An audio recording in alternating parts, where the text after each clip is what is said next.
Hello, everyone, and welcome to the Football Matters live watch of the opening round of the Premier League season and the second game, oddly enough, between Manchester United and Leeds.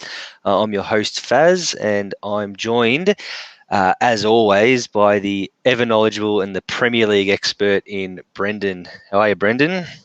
I am good. How are you? I'm very good. I can see that little grin on your face. That's something to do with a bit of a result that happened this morning in the opening game. Yeah, it was typical Arsenal really, just absolutely bottling it against Brentford, losing 2-0. And they looked like the side that were recently promoted. They looked horrendous. Yeah, Honestly, there's yeah, big question marks over Arteta now. I don't think their next two games against Chelsea and Man City, they're going to be bottom of the ladder because I can't see them if they play like the way they played against Brentford. They ain't getting a point from their first three games. No shot. yeah, yeah. And I think yeah. So the opening game of the season obviously kicked off this morning, and Arsenal travelled to the newly promoted Brentford, and Brentford. Watching that game, they were fantastic. Coming out 2-0 winners.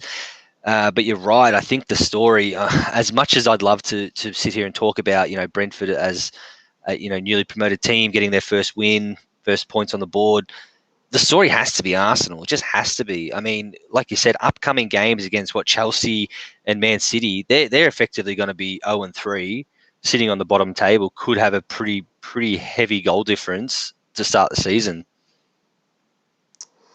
Yeah, it's not looking good, and like I don't think Arteta's to blame. Like I remember, like way back in the day when Arsenal had like a really good squad, I could name like three or four players I would have taken from their squad to play at Chelsea. I cannot name one player in this Arsenal squad, nor Aubameyang or Lacazette that I'd Mm, take at Chelsea.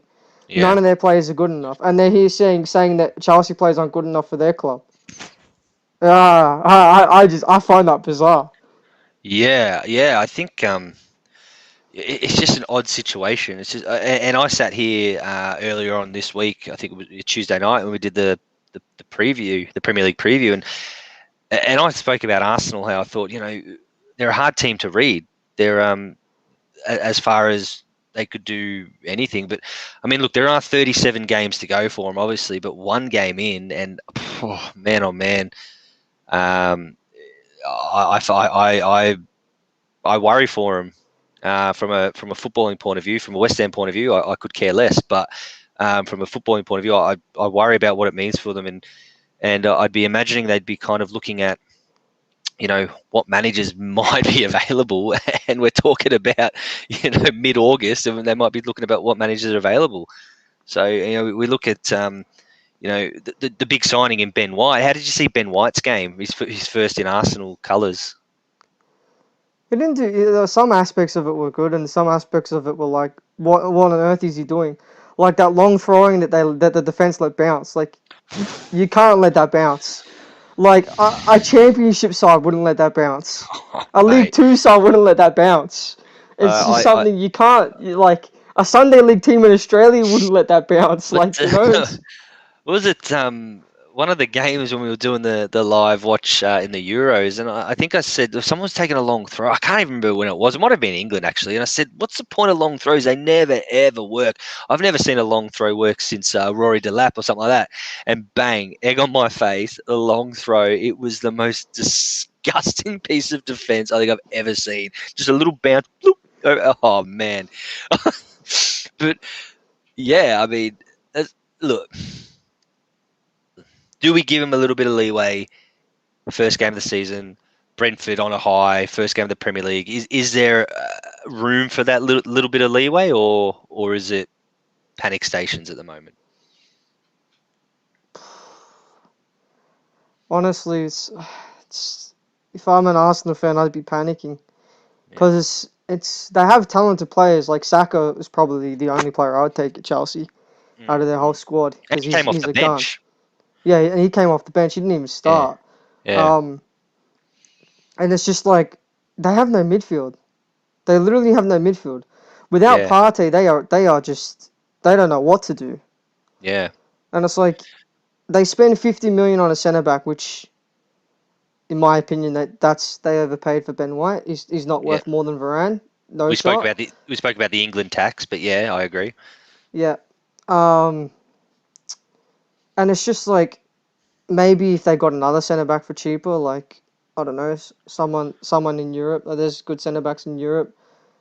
There's some in the Bundesliga that are pretty good. They could have signed one of them, Yeah, and but it's like they needed to stock up their midfield.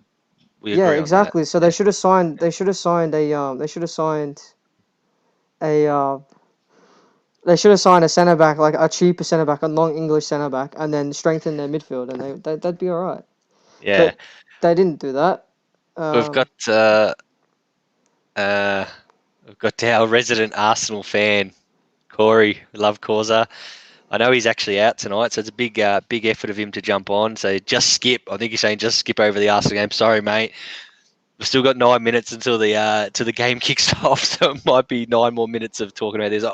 There's not much we can do. It's just the way it is. And over the Arsenal game, lads, don't win the league. Don't win leagues in August. I agree. You don't win leagues in August, but hell, you can certainly lose them. But no, look, I'm maybe this is just a soft part in me, but I think we can maybe give them a little bit of leeway. Every chance they could nick a point against a Chelsea or a City, possibly not, possibly whatever, but give them a little bit of leeway. The newly promoted teams always seem to start, red hot. So, but yeah, it's not looking great. And as we've got Josh who's jumped on, our Can I just say, resident I Man mentioned United it, fan. Ivan Toney.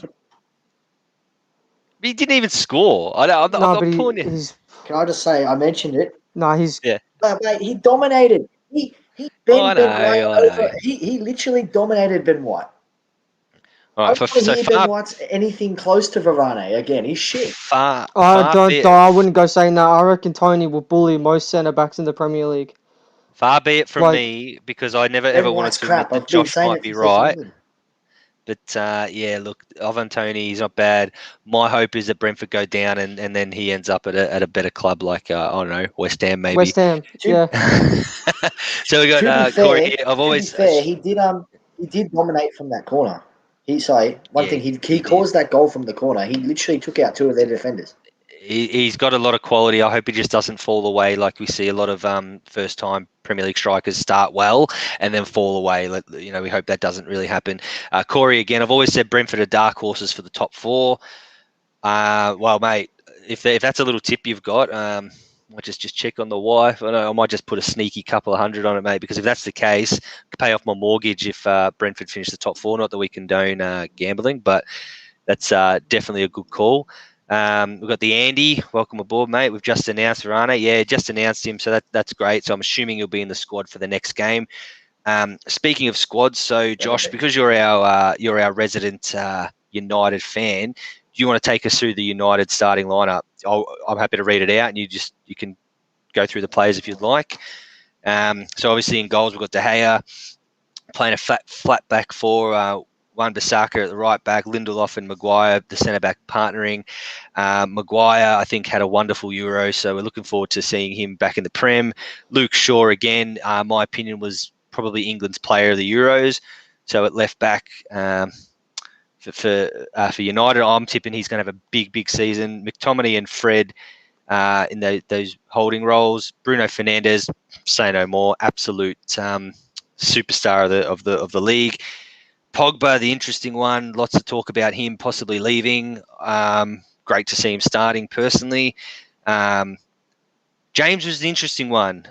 James starting on maybe ahead of Sancho, and then Greenwood up top to round out their 11. Now, Josh's. I'm not sure if you got all that, Josh, but do you want to run us through what your thoughts on the United 11? Oh, the back line's a given considering Varane's not in and Bailly can't Yeah. play. Luke Shaw's Lindelof, sorry, is going to let us down. I don't know. Fred should have been dropped, and Pogba should have been there. Or if you wanted to play Pogba left, it should have been Van der Beek. But I would have put Pogba there and Martial on the left. I don't know why the hell Dan James is even in the squad. The only thing he's got on him is pace, which we know Brendan has, but yet he's not even in United squads. So I don't know why how Dan James is still in there. Would you have started? Sancho Would you have should have started started. I don't Sancho? care if Sancho's You would 10% have started him? fit. He's about Yeah, 1,000. yeah, yeah. I would have started Sancho. Yeah. What Worst about case scenario, you Greenwood start as up him and top? then you put Anthony Alanga on the bench and bring him on. Yeah. What about Greenwood up top? You happy with Well, that? Cavani's not available. Yeah. So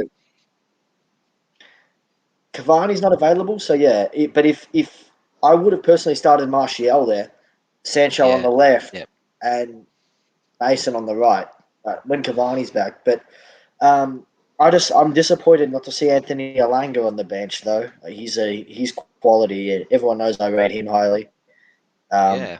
But yeah, he would have Well, been a good. it's I feel like if Sancho was starting and James was injured, mm. so That's what I was saying. It's interesting I'm because I static. feel like it's a bit of a. What'd you say? I feel like it's a certain. It just reeks of a opening game of the season team. You haven't started any of your new signings. It's almost like a safe selection from Ole. Like, Yeah. because I'd be thinking like players. I'm like, yeah, it's strong. We have Sancho on for James, and so yeah, but it feels safe. And maybe at home at Old Trafford, opening game, ease into the season. Maybe the big thing you mentioned as well about you're seeing players not in the squad. The now 9 players on the bench. I mean, there's going to be some clubs, and I speak for maybe the mid-table lower clubs, small squads, who they won't be able to field 9 players on a bench. I mean, that's going to be crazy. Do we think that before we get into the Leeds team, do we think that the Yeah. 9 players on the bench, does that benefit the bigger clubs or what? Like, I mean, I know you can still only make the same amount of subs, but just having the I'll options, I don't go. know. It just yeah, It it depends on which way you look Yeah. at it, because the smaller clubs, they could go, they're gonna obviously have to go to their under 23s and get a few of their good players. So it gives them an opportunity to get a chance and express themselves on the pitch. But of course, it's going to favor the bigger clubs in a way because they have the quality of the players. Like these players are like proven, and so yeah, it's gonna But it depends which way you look at it. If you're a fan of a small club, you're excited because you're gonna see potentially your under 23s get a chance in the big flight. But if you're a big club, you know that the squad, like Man City, Chelsea, Liverpool, the well, squad depth's the 9 ridiculous, on right? the 9 on the bench would probably be starting 9 for a lot of the mid-table lower teams. So Like yeah, Man yeah, City have enough players to field 2 teams that would win the league. Like that's how good their squad depth is. Like if they started their B team, they'd probably win the league or challenge for the league. yeah, Like Laporte and Ake. Like yeah, they're the 2 backup centre backs, and and their that's just quality. ridiculous to say, right? Like Yeah. it's So it's ridiculous. we'll quickly look at the Leeds lineup, obviously before kickoff, are about moments away. To be honest, looking at them, there's nothing overly I'm heading off, different. boys. I'll be back at half time. No worries, enjoy, Josh. There's nothing overly different about the Leeds lineup from during the season. So yeah, Brendan, what are you thinking of their lineup? So we've obviously got. I'm a bit confused because it looks like they're playing a back 5, but then on the like the actual game they've named as a back 4. But I guess we'll just see how it goes. But Meslier as in the goals, Shurich, Koch, and Cooper as the centre backs. You got Dallas, you got Click, Ailing, Rafina, Rodrigo, and Harrison, and then obviously Bamford up front, holding the front line. Um, thoughts on Leeds, Brendan? Their lineup, nothing really different. Yes. No, it's basically the same squad we saw last season, which surprised a lot of people, including myself. It's just the way they play, the high press. They chase the ball and they don't give up on the ball, even when they lose the ball. Sometimes you see players lose the ball and they don't try and fight for it back, but their whole team, they lose the ball, they fight for it back, and it's just I rate their goalkeeper. I think he's a very underrated Premier League goalkeeper. He's a young Yeah, French kid. He's like 23 years of age. yeah. And obviously, Lloris is getting old. Could he be the next goalkeeper for France? Maybe, potentially. But Yeah. yeah, like, and he doesn't have the Uh, best defenders in front of him either. Like, su- imagine su- him at like a top club, it'd be insane. Surprised to see Phillips on the bench. Yeah, yeah, but then again, he had a big season last season Yeah. in Euros, and so he's played a lot of games. So So building it's him into the probably, season. yeah, just Yeah. easing him in to the Do season. you, Yeah. do you think we'll see a bit more of that? Like some players maybe getting less minutes earlier on in the season, you know, um, just because of the Euros, the Copa America, the Olympics, and all that. It was a big off season. Yeah, I think so. Yeah, and the other one, obviously, on the bench for Leeds that we're looking forward to seeing is Firpo, obviously Junior Firpo, that making that signing from Barcelona. So it'd be interesting to see if he gets some minutes, as we've obviously had kickoff now. Um, I'm really looking forward to it. So as we've got kickoff, yeah, your tips, Brendan? I think United will win this, but it will be close. I'm saying 2-1. 2-1. Yeah, look, one thing we know about Leeds and Leeds games is there's usually goals. I probably jinxed it now and it'll be a 0-0, but there's usually goals in Leeds games either way. So yeah, I'm pretty bullish about United this season. So I'm looking at them. I'm thinking, yeah, especially with the Arsenal result last night or this morning, United could get a bit of a kick away. I'm thinking maybe 3-1, 3-1 United. So I think we're on a similar page there, Brendan. So Yeah, it's yeah, just the quality in the players, the difference in quality. yeah, 100%. Like Leeds play a really good like brand of football. They really do. Like they move the ball well, they press well. Very similar to Brentford in like Brentford surprised me. I'm not looking for as a Chelsea fan. I'm not looking forward to when we have to play Brentford because that's just the way they play. They've They're going got to a lot cause of a that. lot of teams problems. Yeah, they've got a lot of that. What do you call it? That almost like Sheffield of their first season up. That just that they don't, absolute no care. That they're just going to go for it. As United come into the box and it's going to be a United corner. Good move from United early on from McTominay. So I think Brentford had that a little bit of the, hey, we're here. Let's just go for it. Let's not sit back. Let's not try and save points and all that. Let's just attack, kind of like what Sheffield did in their first season back in the Prem before obviously going down last season. So as United come in with the corner, and it's a great save from your man, the keeper. He's not a bad goalkeeper. Just a clearing punch. Kind of underrated. I think he's underrated. I think he should have been in the French Euro squad as the backup to Lloris personally, but he wasn't. Yeah. Who was the backup keepers in the French squad? I think it was it wasn't Mandanda. It was the other Ligue 1 goalkeeper. I can't pronounce his name. It's like Migian or something like that. Yeah. He plays for Lille, I think. Yeah. So, someone from a personal point of view, where do you think Areola fits in the French pecking order for goalkeepers? He should be. Well, Areola should be, in my opinion, he should be first. Yeah. I think Lloris is overrated. We saw it in the Euros too. The amount of mistakes he had. Like you look at Gulacsi, who's a good goalkeeper for RB Leipzig in the Bundesliga, and and it's just he's 10 times the goalkeeper Lloris is, and you just like Lloris is so overrated. Everyone says he's like one of the best keepers in the world. Is he though? Like No. what has he won? He hasn't won anything with Tottenham. Hasn't won a Champions League. The only thing he's won is a World Cup, and that's because the team around him was And so good. And He even made mistakes in the World Cup final. He was at fault for one of the goals that they copped. he's known for a mistake. As United have another corner here, they've certainly attacked in the first 4 minutes. They're certainly pressing Leeds.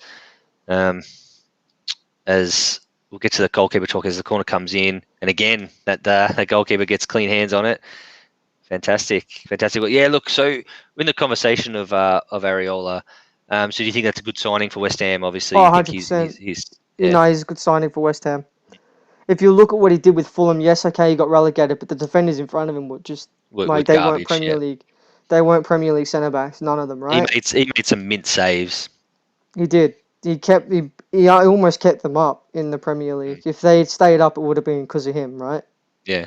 So Yeah. he's now at a club where he has. I'm not going to say he's world class centre backs in front of him. Like, I mean, he has a world class CDM in front of him, but he's not. He doesn't have a world class. He doesn't have world class centre backs, but they're not garbage. Like they're good. they're good centre backs, and Yeah, so I think he'll thrive at West Ham. I really do. I think you guys will keep more clean sheets this season than you did last season because of him. And it's going to be tough for West Ham because of European football for the first time in a mm, long time. So that mm. might impact the league for you a bit, but I still can see you finishing in the top 10. Yeah. Um, I should hope so. That's the hope I think for West Ham is just build on the season they had last season, and even if it's dropping a couple of places in the table, just to still have a real solid season. yeah, Find out about a few players. So, what your thoughts on the first 5 minutes? yeah, it's basically going the way I thought it would go. Yeah. Both teams having a little bit of the ball. Obviously, United dominating possession, Mm. which is expected because of the quality of players they have. Yeah, and I think just Leeds are sitting back a little bit, and I think they're waiting for that, as we saw a lot last season with the way Leeds played, waiting for that break, that push, where they can get their players forward. And as again, like I said, we saw a lot last season. If they push forward too much, it can be quite dangerous the other way. Mm. I mean, and that's not a bad strike early on in the game from outside the box. Is your man again, mate? He's probably best on ground at the moment.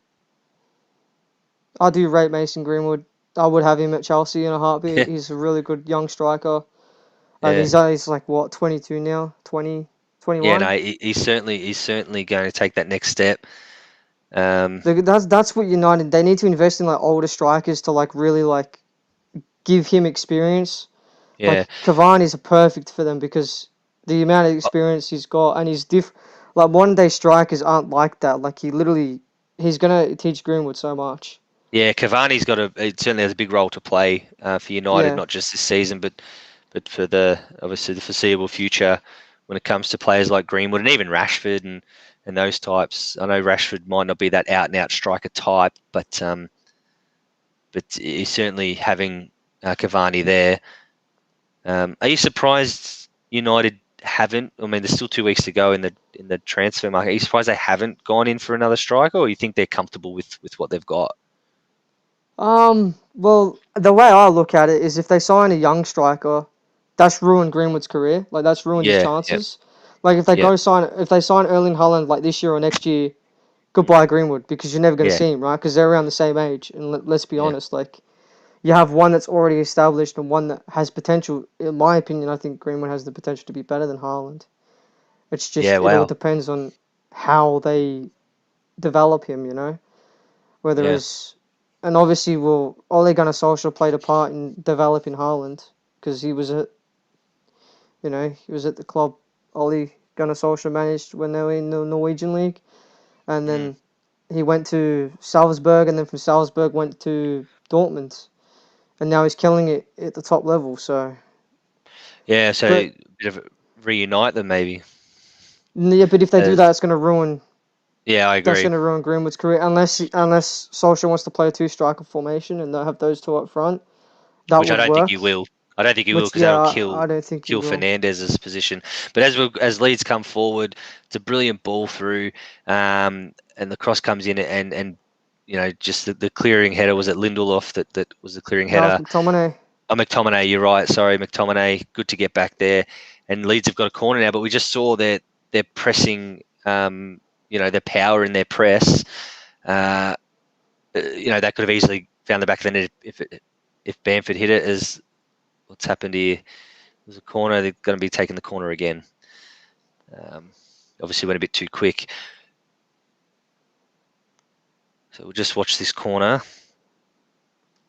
Leads the short. They love a short corner. He comes in and top of the box. Just a bit of pressure, and it was offside anyway. So good defensive work there from United to get that offside. I think whilst we've got a little bit of break in play, that just to see fans back in the stadium. I mean, it's a different ball game, isn't it? Just to see the fans back. 100%. 100%, Um, especially for like you really heard the atmosphere. Like last night oh, when Brentford played, it was unbelievable. when the goal Like went in, it sounded like they had 150,000 people yep, in the stadium, yeah, even though they didn't. yeah, But it was the atmosphere was incredible, and I think that really helped the Brentford players too.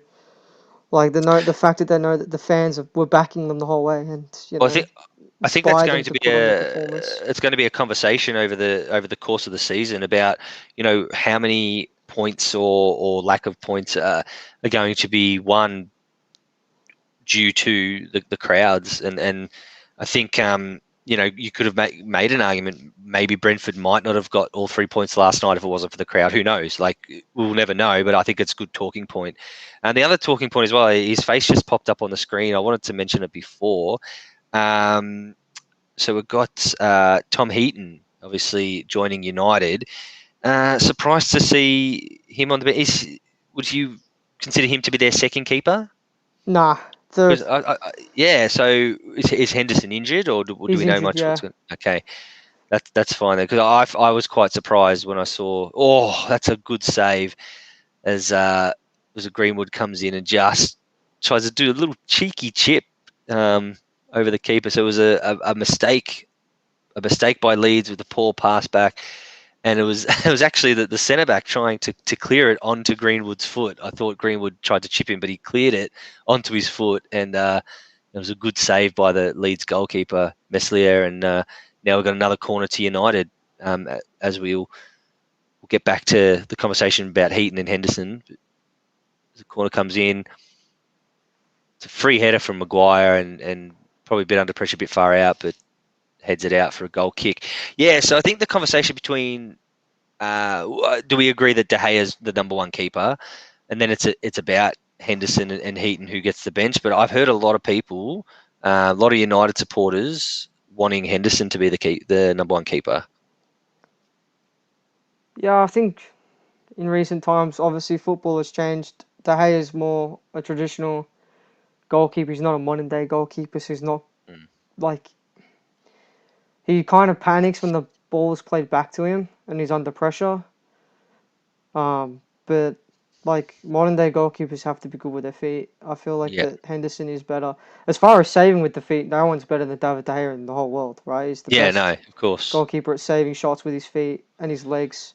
But as far as like playing Oh, out with his Greenwood, feet, sorry, something. Greenwood comes through. He puts Pogba in, and it's 1-0, 1-0 United. Oh no, he missed. he Oh, missed. I'm Yeah, sorry. Jeez, talk about going early. That I thought that it was was hard. in Yeah. until I Sorry saw about his that. reaction. I'm like, oh, he must have Yeah. missed. So it was just a Greenwood with the nutmeg there, and he's best on the field at the moment, Greenwood by a mile. It gets to Pogba, and honestly, I can't believe he missed that. So he's 1-on-1 with the keeper, gets around Hmm. it, left foot, and just yeah. So that was the best chance of the game, and probably should have been 1-0. And I'm sorry to get everyone excited going a bit earlier, but I was 100%. I thought it was 100% in until I saw his reaction. Um, yeah. So back to the Henderson and using the feet. I guess it's robbing Peter to pay Paul a little bit.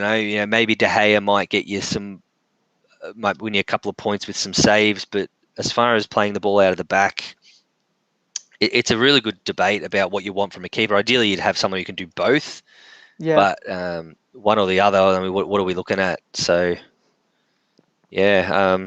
Personally, for me, I'm not a United fan, obviously, but for me, I'd be sticking with De Gea.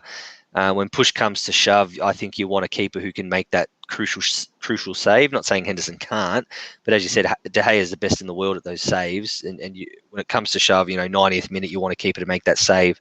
As United have yet another corner,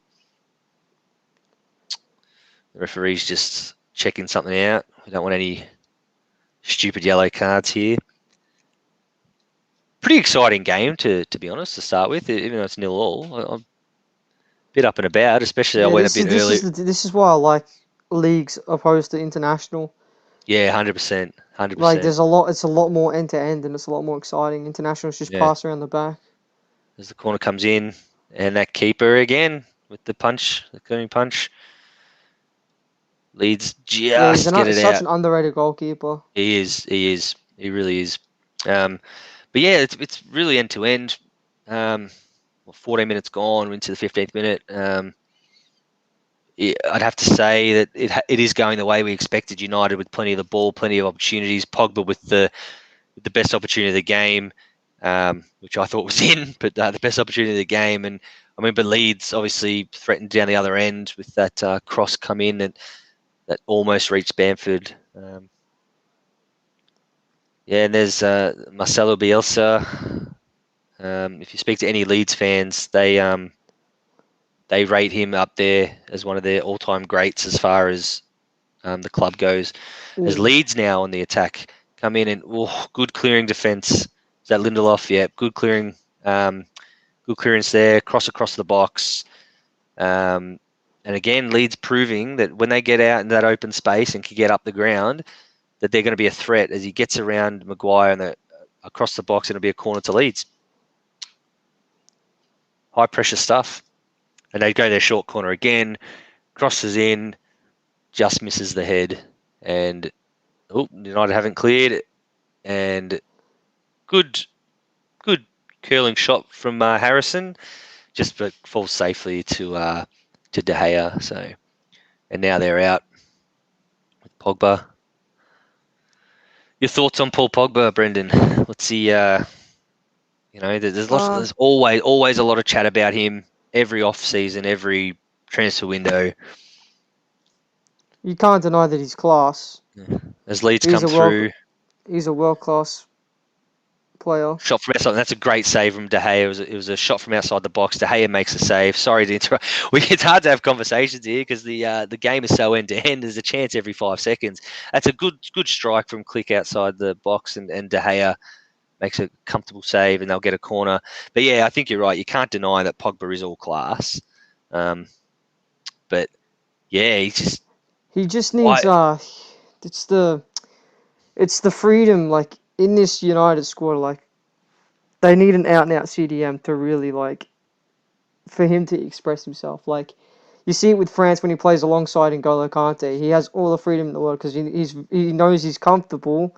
That if something gets past him or if he loses the ball, Kante's there to back him up. He doesn't have that at United. He doesn't have a player that can just he's a natural ball winner and wins the ball. What would a player like, say, Declan Rice do for the United team? I think he'd be all right. I think he'd definitely start over the players that they have at CDM. But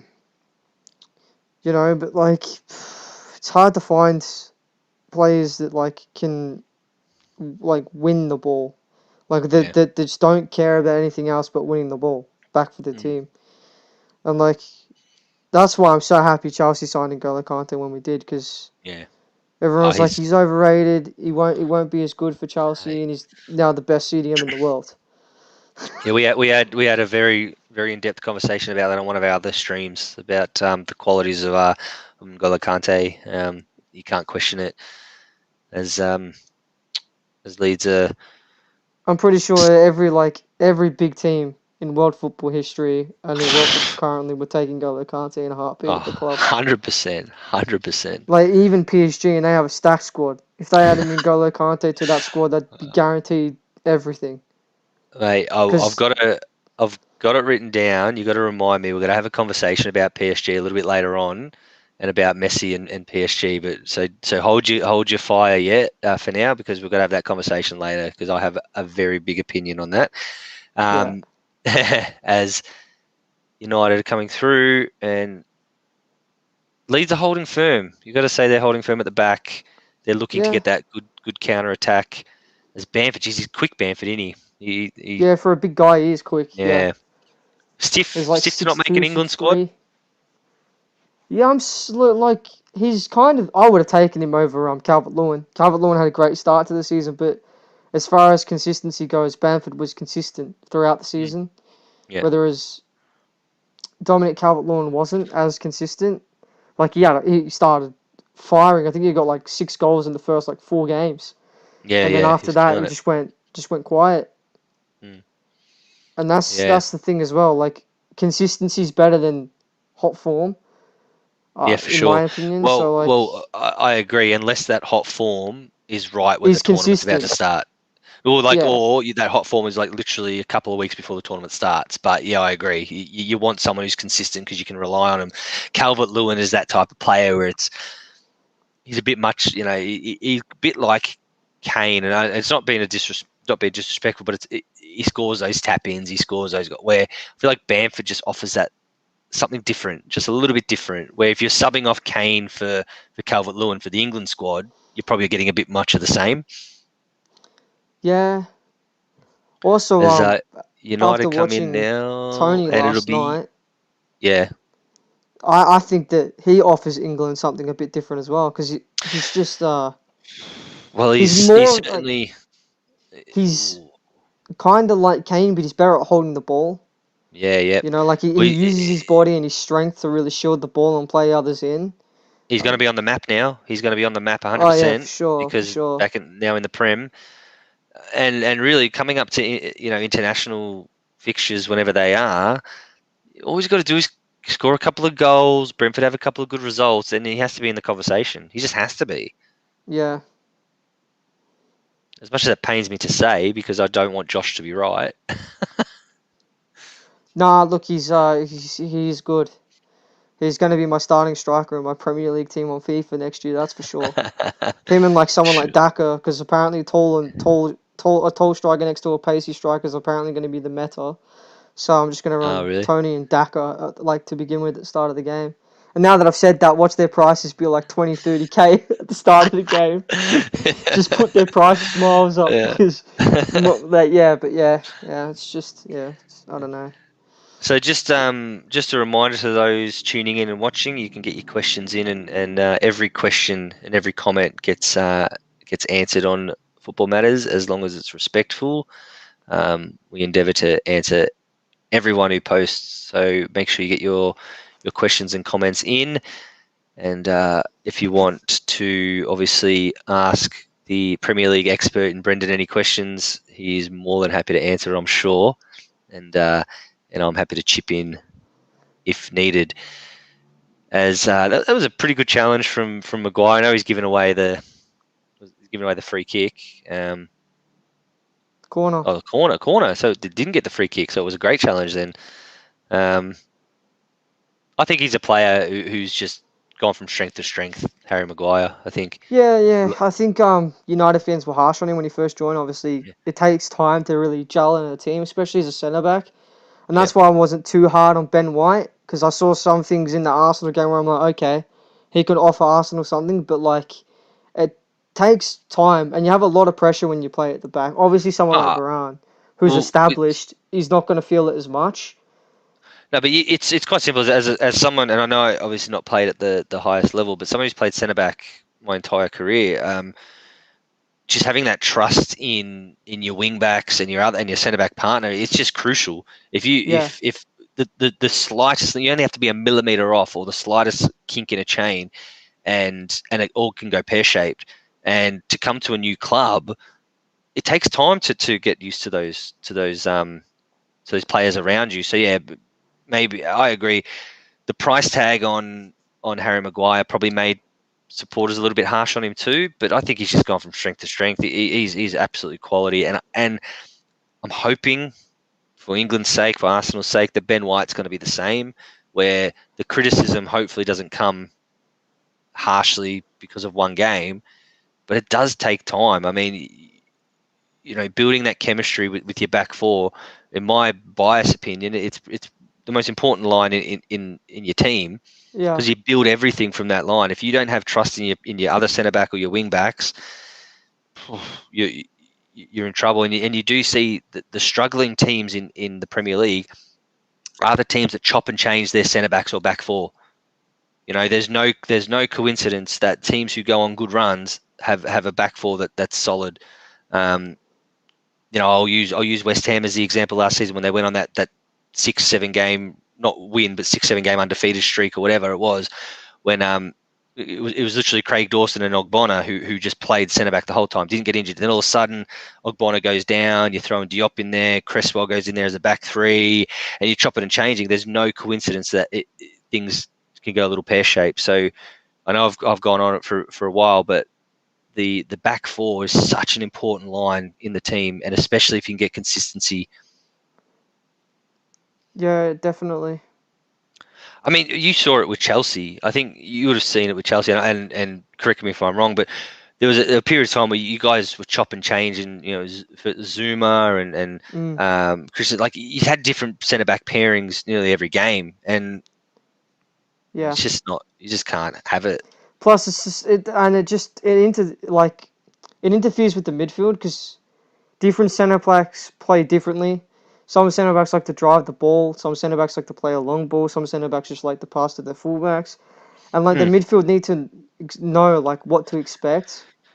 And so Yeah, like it can confuse the midfield, and then if the midfield's confused, then the attack's confused because the midfielders don't know when they're going to get the ball. yeah, And then it'll like if you have a solid back four, it makes the whole rest of the team like be able to focus on their game.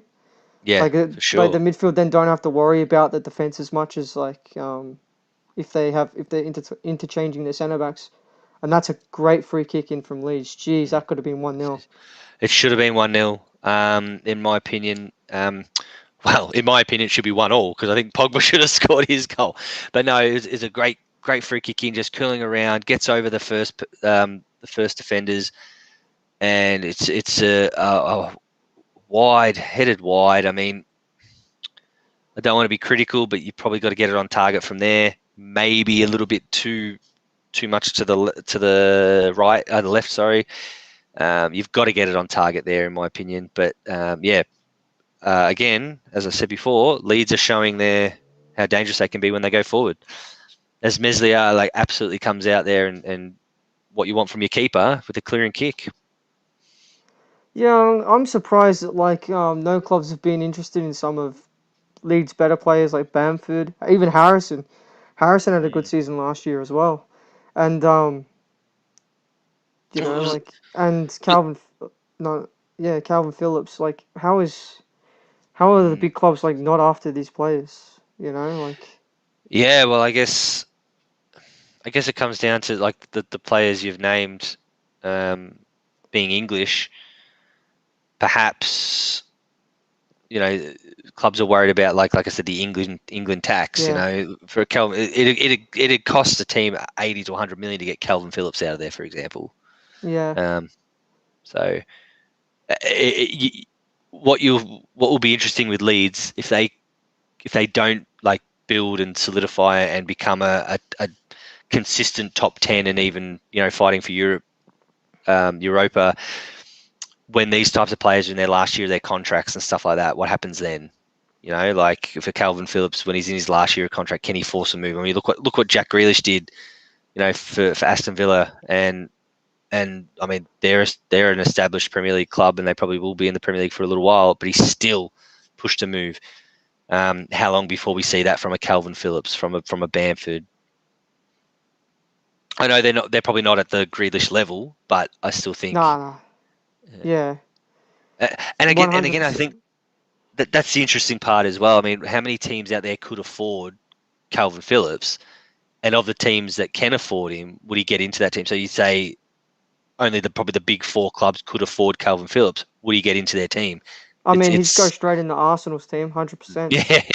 yeah. 100%. Like, he'd offer Arsenal something that they don't have. Because he's an out-and-out CDM. Yeah, And they don't for really have sure. that. Like, they have Partey who can do it, who can do a job, but he's more of a box-to-box. Xhaka is more of a box-to-box. Like, They're very slow, I aren't don't they? think they have an out-and-out CDM apart from El Neni. And even he Yeah, likes to play as a box-to-box. yeah. And Calvin Phillips is 2 times the player El Neni is. Yeah, I'm sure if Corey's still listening, he would love us to keep talking about Arsenal.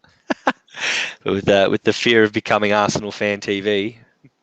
Nah, it's just I don't know, man. Yeah, Like I used to love watching the Premier League back in the day when Arsenal had a strong squad, United had a strong squad, Chelsea had a strong squad. Just yeah. the battle between those three clubs. And now that Liverpool have a strong squad, now you can add them into the list too. Yeah, I yeah, just for want to see a sure. competitive league, like not between like two or three teams. I want to see a competitive league where all the top six are competing. And there's like a dark horse like Leicester City as well competing as well. Yeah. because Yeah, you can't, you you don't can want to see never a write off blowout. Leicester City. You just can't write off Leicester City. They are. It No, wouldn't surprise me if they start the game like with 6 wins. Start the league with I 6 wins. I've been very, very open and honest about my opinions of Leicester City. I think they're the best run club almost in Oh, the world. yeah, they are. They're And just a professional it's just the outfit. way it's the way they go about their business too. Like they're losing Yeah, Golo Kante, they sign Ndidi, right?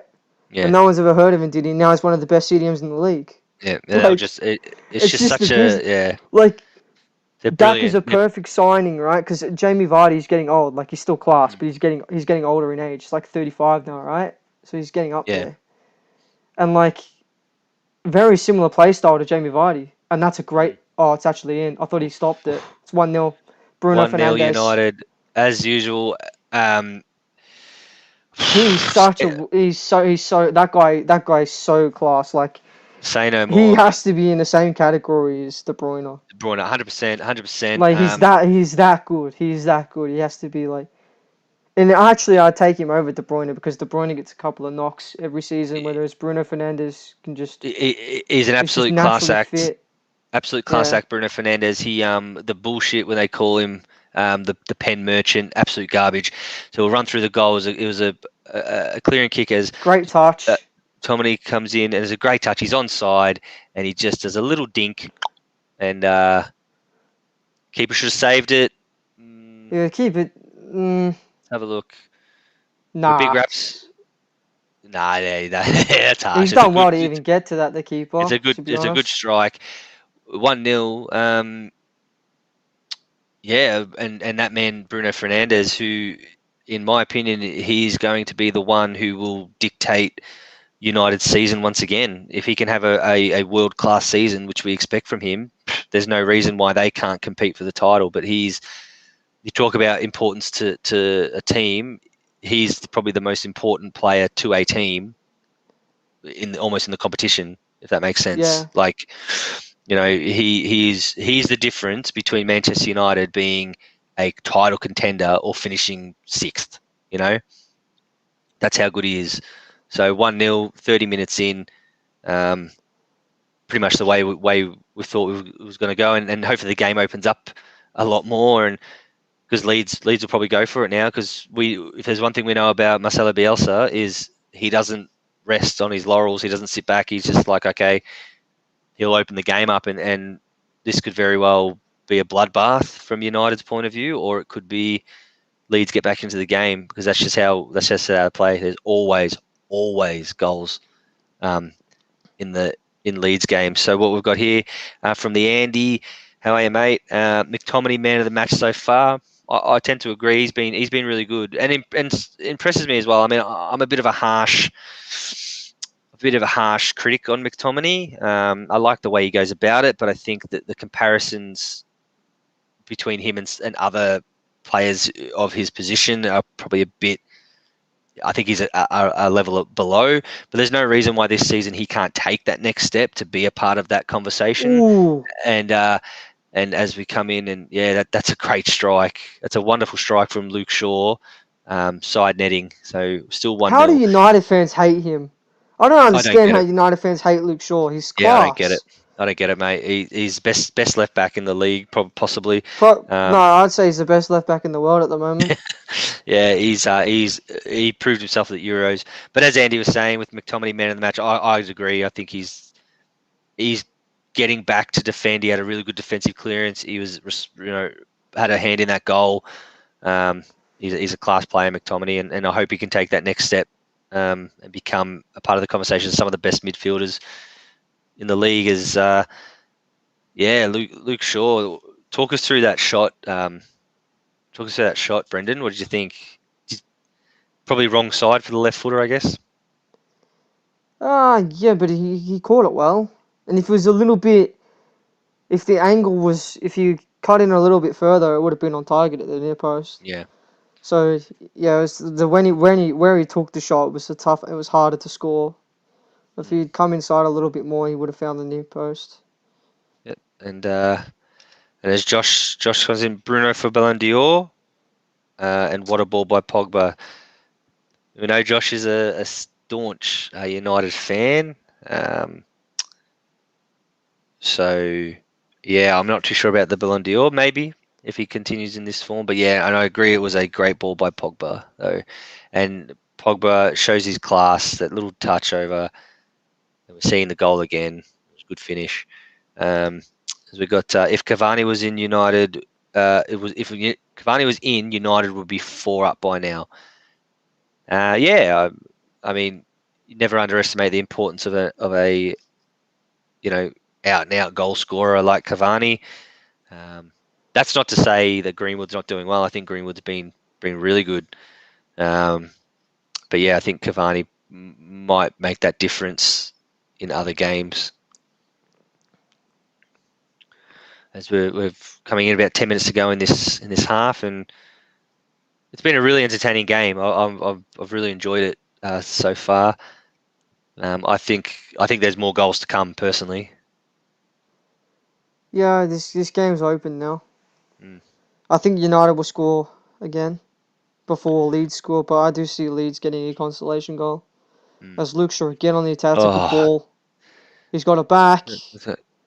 There we go. A ball again. Finish it. Oh, tell you what, Luke Shaw is killing it. He is. And you know, maybe my eyes are deceiving me, but has he picked up a little bit of pace, Luke Shaw? I mean, I know he's had some serious injuries in his career, but he's picked up a fair bit of pace. I mean, he looked lightning then. Am I wrong in saying that? I don't know. Like, he looked lightning. Yeah, I think. Well, obviously he had a good season last year and a good Euros, and like last year was like the first season where he properly came back from that leg break. Yeah. Like you could see he was still hesitant. Like the seasons before that, you could see he was hesitant driving the ball because he was scared that if he got tackled again, it would break his leg again. But now he's fully confident that he's not going to break his leg again. And that tackle was a one-off tackle. Like I don't think he'll ever break his leg again. Yeah, he looks $1 million at the moment. Oh yeah, As Josh comes in, Cavani is lethal. You know he's going to score if he has the ball. Yeah, I agree. He's world class, Cavani. I also agree with Josh's other comment too that Arsenal should target this Leeds keeper. Yeah.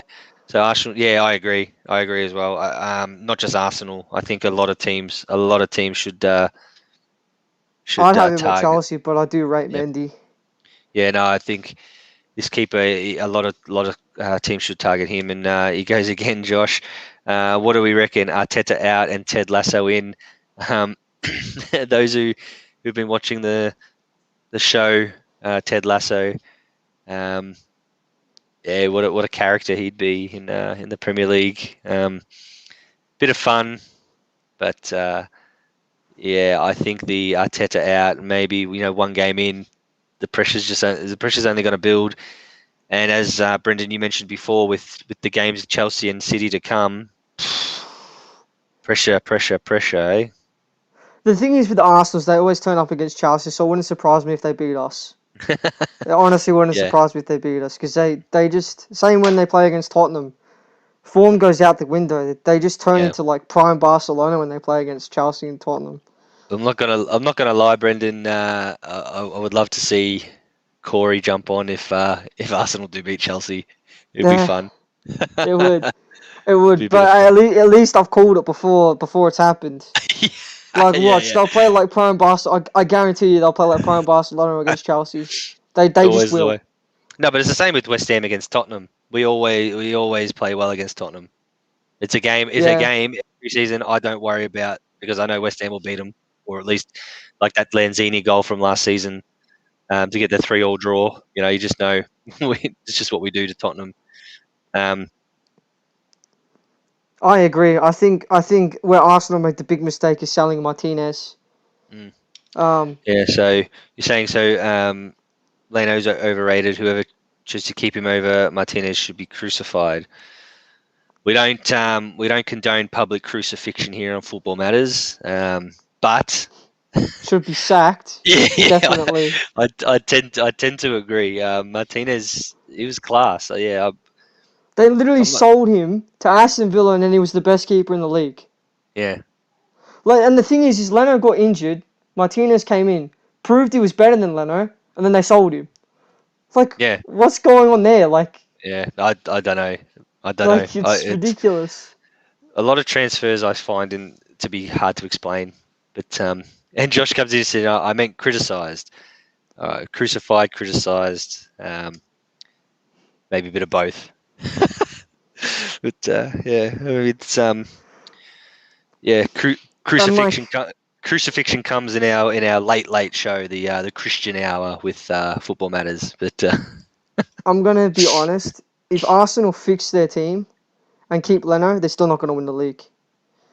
Like, yeah, you you need just a don't rate good him that highly, or you need a good goalkeeper to win the league. Liverpool no, proved it 100%. with Karius. When they had Karius, they didn't win the league. Yep, yep, They hundred bring percent. Allison in, they win the league. Same with Man City with Bravo, they didn't win the league. They bring Edison in, they win the league. Yeah, A well, good I mean, goalkeeper is needed to win the league.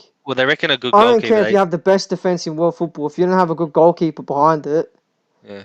Well, it's they say a good goalkeeper can make you up like 12 to 15 points. yes, that You Brentford know, goalkeeper is quality. That save he made from Pepe's shot, I don't know. I still don't know how he saved that.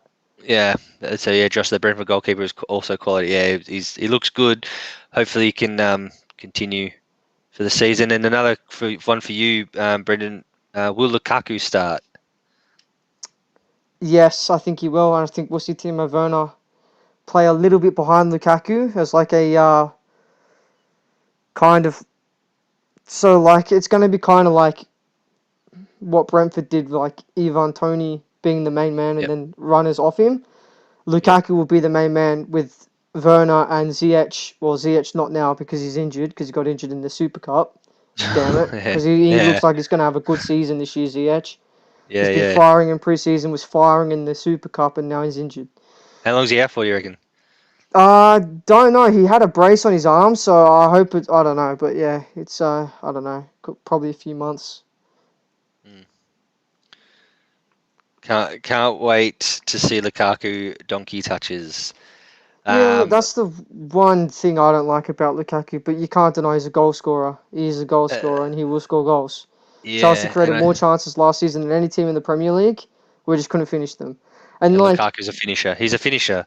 yeah, and the way I'm looking at it is now the pressure's off Timo Werner because he doesn't have to be the main man to score goals. No, He can now 100%. be that man that chips in, gets assists and Well, goals, but he doesn't have to score 26 plus goals in the league. That's no, Lukaku's job you're now. right. As United So have like another it corner takes here the with about pressure off. 3 minutes to go and a half. I'll get back to Lukaku in a minute. I've got a few things to say about him as United's corner comes in and it's just headed down. What have we got? A goal kick. So my thing with Lukaku is any West Ham fan will always remember Lukaku because whether he's playing for Everton or Chelsea or West Brom, he has scored. I think I saw a stat. No player has scored more goals against West Ham than Lukaku, and also he's not scored more goals against a particular team than West Ham. And we always used to make the running joke whenever we played against Everton or West Brom or whatever. It's like, okay, well, we start 1-0 down because Lukaku will score. And without fail, it was the easiest money you ever made was Lukaku would score against West Ham. So when he left the Premier League, I was beside myself, and now he's back. I'm shitting myself because the two games, Chelsea home, Chelsea away against West Ham, the game starts 1-0 because Lukaku will score, and that's just what he Really does though? against. Because I think you guys have got since the last time Lukaku's been in the Premier League, you guys have updated your squad. So I think you'll Yeah, find it harder now to score against West Ham. it just The licks one question the his one lips, question mate. mark, the one question mark I have over Lukaku is I don't think he still scored against the Big Six side. Mm. Like he scores against like the pub teams, like he'll score against Bradford, he'll score against Norwich, he'll probably bag a hat trick against Norwich, he'll score against Watford, he'll score against Leeds, he'll score against those clubs, but like against a Man City, a Man U, a Liverpool, even Arsenal, and Arsenal, let's be honest, Arsenal are basically a pub side, but they're a Big Six. Yeah, yeah. Um, and Tottenham, No, like I really hope that it works out and he starts just banging goals left, right, and center. Doesn't matter who we play. And like last season, he did score against Juventus. He did score against AC Milan. He did score against the big teams in Serie A. But Serie A and Premier League, it's two different. it's different. Two different. Yeah, Yeah, different worlds, mate. Different worlds. yeah. So no, look, I'm looking forward to seeing him back. Just obviously, like I said, not against West Ham because I just know between him and Callum Wilson, I reckon I've seen them score about 50 goals against West Ham. So we'll just see what happens as Pogba.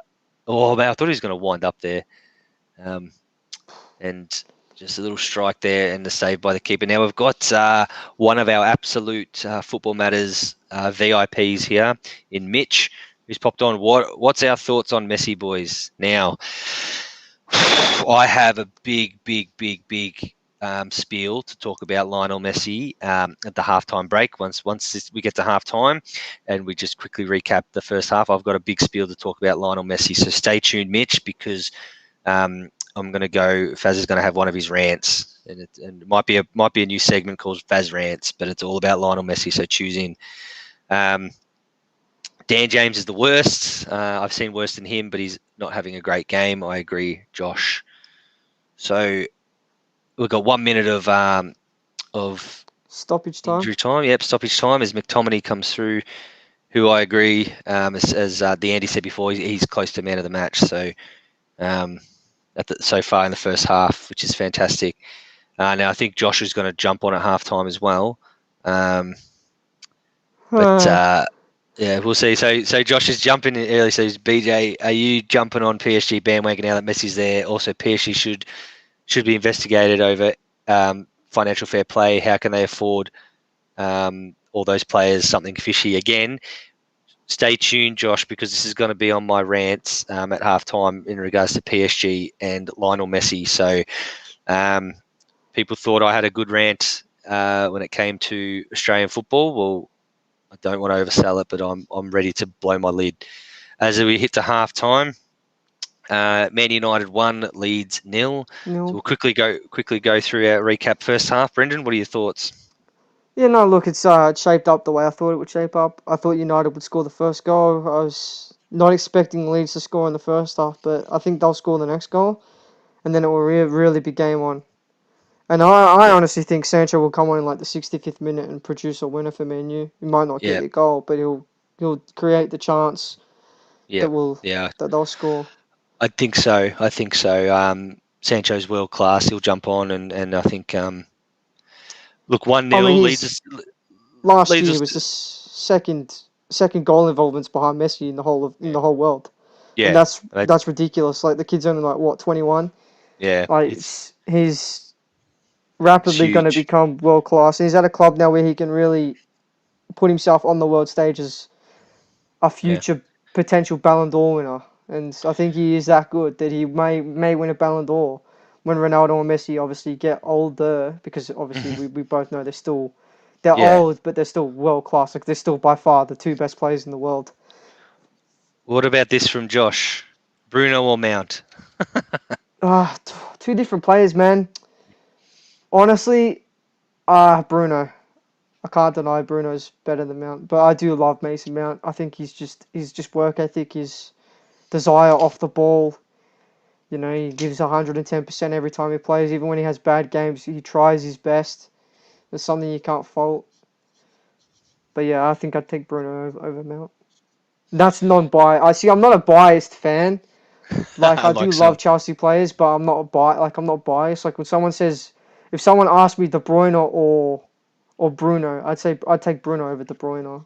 And De Bruyne was at Chelsea at one point in his career too. So yeah, all right. So I agree. I'd take Bruno. So all right. I think it's time we recap that. So I'm going to introduce a segment here now. Our technology is not great here, so I'm introducing a new segment which I kind of started a few games ago when I went on about Australian football, and it's called Faz Rants. All right, so Faz Rants.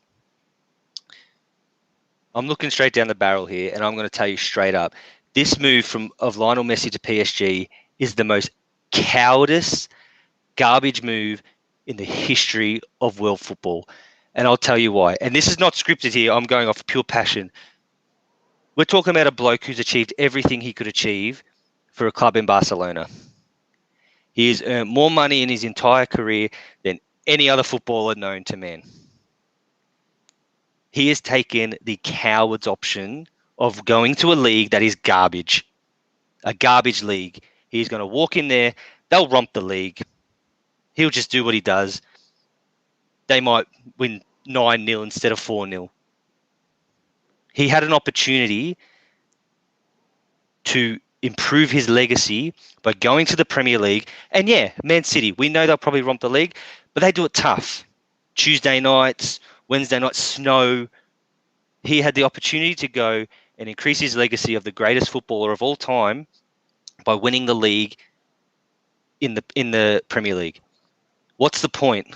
What does winning the league with PSG going to mean for Lionel Messi's legacy? We're talking about a man, a coward, who has chosen money over his legacy. And that is Faz Rants. So Josh, sorry, Brendan, I'm heated up about this. Look, you can look at it like that, and yes, I think PSG will win the league with Messi, but they've never won a Champions League, and I think that's why Messi joined, because he knows that if he wins PSG their first ever Champions League, like, and they've had world class players, David Beckham couldn't do it, Ronaldinho couldn't do it. If Messi goes there and does it, that's big. Like, that's just cementing his place as the greatest of all time. But it's the same if he went to Man City and did it. You could say the same thing. Like if he came to Man City, they basically just, they've won the league. If he goes to Man City, right? I disagree, But and the reason I disagree, if he wins the Champions League with Man City, it will be the first time they've ever won a Champions League. But would it mean as much, because they haven't had the quality of players as Ronaldinho, David Beckham, George Weah, like absolute legends of the game. You make a good point. You make a good point, and I agree with you as far as the Champions League goes. But when we're talking about winning the league, I mean, there is no question that the Premier League is the toughest, hardest league in world football. And 100%. I believe Lionel Messi has taken the cowardice way out by not proving himself in the Premier League. It's as simple as that. He had offers on the table. He could have come. He has chosen the big pay packet at PSG to. I mean, he'll love his time there. I'm sure he'll have a great time, and he's a great footballer. But honestly, I went through the stage. I've always been a Messi fan. He's always been my number one. But I cracked it so much, I start to say Ronaldo's number one now, because this is such a cowardice move from Lionel Messi, and that's just his aspect of it. You talk about PSG, talk about an absolute shit stain on world football, and Josh has said here should surely investigated for financial fair play. PSG are a shit stain on world football. Why do they need Messi? Why? What purpose would having? I know he's the greatest of all time. But what purpose do they need? They don't need any more money. They've got Neymar. They've got Mbappe. They've got these players. What purpose other than to say, hey, we're PSG. We got Messi. They're a shit stain on world football. He is a coward, and I've had enough of this garbage in our game, because it spits on everything we believe in. I hate it. The fact that the FIFA said to Barcelona, you can't sign Messi, and then he fucking walks to PSG, it's bullshit. I'm so over it. Yeah. I understand now, like, Barcelona tried everything they possibly could to keep him. But it's just the way their clubs run. They literally just run their club into the ground. I won't be surprised if we see Barcelona get relegated in the next 3 or 4 years, because they're just going to struggle now. Yeah, well, good riddance to them. Good riddance to them. I hope the same happens to Real Madrid. I hope the same happens to PSG. I hope the same happens to Manchester City. Good riddance, because it's a joke. It's an absolute joke. And please, people, everyone in the comments, let me know what you think of the segment of Faz Rants. I do get very hot-headed about topics I'm passionate about, and the money in world football and Messi being a coward is one I'm certainly passionate about. As Corey comes in, according to the FIFA rules, don't think financial fair play can look into the same team twice in 5 years. Looked into PSG last year, I think. Look, that makes sense. And if that's the case, that's bullshit as well. It's just like, oh yeah, we'll do good this year, and then completely, I need a break because I'm going to blow my top again. I'm so angry. Look at this. It's ridiculous. It's ridiculous. But yeah, I think you're right. I think you're right, Corey. They can't look into a team more often than once in that 5 years time. And Josh, isn't he on $5 million a week? Nah, I he's don't not on think it's. 5 mil a week. I don't think it's He's that getting paid much. 30 million a year, so there's no way he's on 5 mil. That would be like, what, 10 weeks he'd be on 30 million. Not even. Yeah. 6 weeks he'd be on 30 million if he was getting 5 mil. So we'll go through now. Corey, any chance of firing up Faz? Yeah, look, that was mild. That was mild, Faz. I've got a few Faz rants in the works coming up, so stay tuned. But there might be a few storm offs, I think, especially if these things are happening. So I'll try and fire up a bit more for you, Corey. Sorry if that was a bit mellow for your liking. And then we've got Mitch here. I love the passion from Faz. It's a passionate game, you know, and it's a passionate sport. I don't support PSG. I don't support Messi. I support the world game. I obviously love clubs, but my passion for the game, if anyone heard me talk about Australian football a few shows ago, I love the game. So it's pure passion. It's not scripted. It's 100% passion. And if it's offended anyone, I apologise. But the reality is, this is people's livelihoods. This is what we get up for. This is why I'm sitting here at 10:30 on a Saturday night talking about it, because we're passionate about it.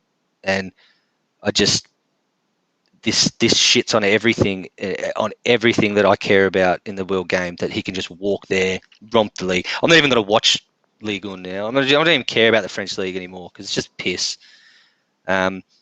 So Josh, surely if PSG don't win every trophy they are in, it's a disgrace. I agree. And Josh, I think Brendan's offended. He had a go at his love child. Apologies, Brendan. I know you're massive. I understand Messi where you're fan. going from, but I just look at it on like the perspective of if he goes there and wins the Champions League, he's done something no other player's ever done at that club. Yeah, Not even Neymar and Mbappe could win a Champions League with the two of them, right? They made it to a final, but they couldn't win it. Yeah, and look, there's a lot of ifs in place there, and I'll wear that. I'll wear that part of the argument, and I rate that argument. I know you love Messi, and hey, I'm a Messi fan. I love Lionel Messi. He's my all-time favorite player. But this last week, yeah, I was disappointed he didn't join the Premier League too. I'm happy really because. Oh, you're happy as a Chelsea fan, yeah? Yeah. Yeah. Because imagine if you went to Man City and Jack Grealish on the left, Messi on the right, and then they sign Harry Kane. Oh, just right, just like it's done. The league's done. I mean, there's nothing more I'd love to see than Messi putting 6 past West Ham on a on a Wednesday night or something like that. But the reality is, I mean, this week has been an emotional week for me of coming to terms with this Messi situation. I've struggled to really comprehend it. And this is a great question from Josh. If you were in Messi's position, what would you have done? PSG, another team, or taken a major pay cut to stay at Barcelona? I mean, that's a great question. He couldn't stay at Barca. He couldn't stay at Barca. Not even if you play for nothing. Yeah, and they can't legally. You can't offer any less than like 60% wage cut. Yeah. So they offered him a 50% wage cut, and the La Liga said no, it's not allowed. So they tried everything they could. They even tried to get him to play for free. It's just La Liga didn't allow it because it's illegal. So as far as Barcelona, he couldn't stay at Barca. It's just, what club would I have gone to if I was Messi? Probably, I wouldn't have gone to PSG, and I probably wouldn't have gone to Man City. I probably would have gone to a club like Arsenal and just won them a league. Because let's be honest, their squad is nothing. Imagine if you went there and won them a league. Yeah. So I think for my answer for this, I'd like to preface it by saying it's easy for us to sit here and say, or easy for me to sit here and say, oh, you've earned enough money in the world, and is when the contract's not in front of you. Of course, I would leave my job, my school that I'm at. I'd go to another if they offered me squillions of dollars, regardless of my relationship with people, because at the end of the day, you need to feed your family, you need to put food on the table, clothes on your kids' backs and all that. So I get that. But for me, if we're talking about legacy, that's all that's left. When you, I know I'm going to go into a whole different realm here, but when you die, when you're off the face, but the only thing left is your legacy. Doesn't matter how many millions you've earned. Doesn't matter what you've done. Or what you've bought. Your legacy is what's left.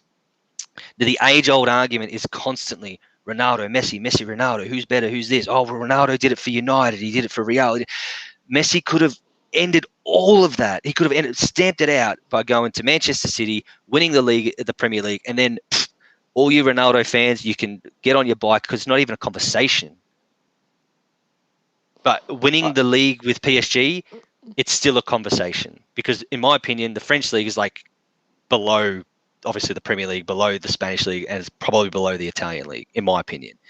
Yeah, no, it is.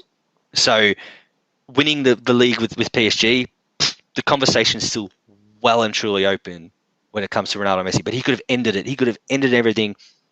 He could have never played in that game again, and his legacy is perfect. And we'll never know. He still could end it. The World Cup is next year. Argentina might win the World Cup, and then the argument's over. Well, yeah, I mean that's a whole nother situation. But yeah. But I generally think Italy will win the World Cup next year based on their Euros performance. Yeah, I think you're right. They look next level. So, Josh, we've got a few comments in here. I think this will taint his legacy. I tend to agree. I've spoken very loudly about that. Would have liked to see him go back to Argentina. Yeah, I mean, there's still time for that. I mean, he could go back and do that when he's 40. Like play in the Argentina league and give back there. There's still plenty of time for that. I think Cristiano Ronaldo has spoken about doing similar. When he's playing Portugal again. Yeah, when he's well and truly done. Josh, I now know I was right. Messi's scared he'll flop in England. Well, I said it, mate. He's a coward. I don't think he'd flop in England. Not if he played under Pep. Yeah. Well, we'll never know because he's a coward and didn't even want to give it a go. And anyone, Messi, if you're on the line, jump on and I'll have a chat to you, mate, because you're a coward. French League, and I'm sure Lionel Messi has nothing better to do on a Saturday night than watch us. French League equals A League plus PSG. Yep, spot on. It's a shit league. As the second half, we're looking at kicking off very shortly. I know I've gone off on a tangent, which is fine, because that's a part of the segment. But thoughts on the second half, Brendan? Get us back on track for the people. Get the people back on track. I think it will be, if there's going to be a goal scored in this half, it will be a Leeds goal and then a late United winner is what I'm thinking. But it may just stay. United might be happy with the 1-0 and try and see it out. Who knows? Yeah. Only time will tell. Yeah, well, yeah, you're not wrong. Only time will tell. As pretty cool. Ooh, Junior Firpo's on. Yeah, he is. Yeah, I was just going to say. So Leeds made the halftime change of Rodrigo off and Firpo on. So I'm really looking forward to him playing. Obviously from Barcelona. Yeah. How do we think he'll go in the Premier League? Well. It's an interesting one. I think he'll do alright. He's at a good club. He's going to get a chance. But yeah, he's not a bad player either. He's young. He's got potential. So I think he'll do alright. He's only on loan there, isn't he? No. Was it permanent? 13.5 million they paid for him. Wow. Okay. That's pretty big. Like, yeah. Not a big fee, but it's pretty big for the club, for Leeds, and for him to do that. Yeah, I hope he goes well. I don't know much about him. I've seen him play a little bit. I like the cut of his jib, but yeah, we'll see how he goes. Little bit of it's only been a couple of minutes, but a little bit of a dull start here. The team's just feeling each other out, I think, in the to start this second half. Again, people watching, get your comments in, get your questions in. Everything gets answered. If you let me know what you think about our conversation, re Lionel Messi. let me know what you think about the new segment in Faz Rants, and let us know actually if you think that a good segment we could introduce for Brendan. So we'll think of something like that. It'll be a good bit of fun. As actually, was I just saw him pop up on the screen? What's your thoughts on Marcelo Bielsa? Oh, he's a good manager. You can't deny that. What he's done with Leeds is remarkable, Like, they haven't been in the top flight for a long time, since like Sir Alex. Yeah. And he's been retired since what, 2014, 2012, Yeah. 2013. Yeah. So, yeah, it's, It's 1-1. Oh, it's 1-1. Oh, what a strike! I called it too. We didn't see that coming. I didn't see that coming. What a hit! We were just talking. That's What a unsavable, strike! that. I know it's goes. I told you Leeds would score next if there's a goal. Oh, mate, wait, I'm a prediction king, I swear. I don't know if money on. I should start betting on games, honestly. Mate, maybe call Brendan's predictions, but I'm not sure if anyone saw the celebration, but there was a bit X-rated, the celebration. Anyway, what a strike! It's Ayling from outside the box, mate. He just top bins. gets it flushed, top bins. Great first touch, sets himself up perfectly. Oh, mate, I'm telling you now, this is pretty easy to say because it's only a game and a half in, but that's goal of the season. So far, yeah. Obviously, so far, but that is, you won't see a better goal this weekend. There you go. I said it. I said it. That's Faz predictions. You're probably right. Unless Eric Lemai's no longer at Tottenham. I was going to say unless Eric Lemay pulls off one of those Rabona flukes. That was we didn't see it come. I can't remember what we were talking about before that came. Bielsa. But anyway, that goal. Bielsa, yeah. 1-1, 50th minute, 1-1, 48th minute. So 50 minutes gone, 1-1. Over to you, Manchester United. What do you got for us? So on to Bielsa. I think he, no question his pedigree as a manager. He's absolutely world class.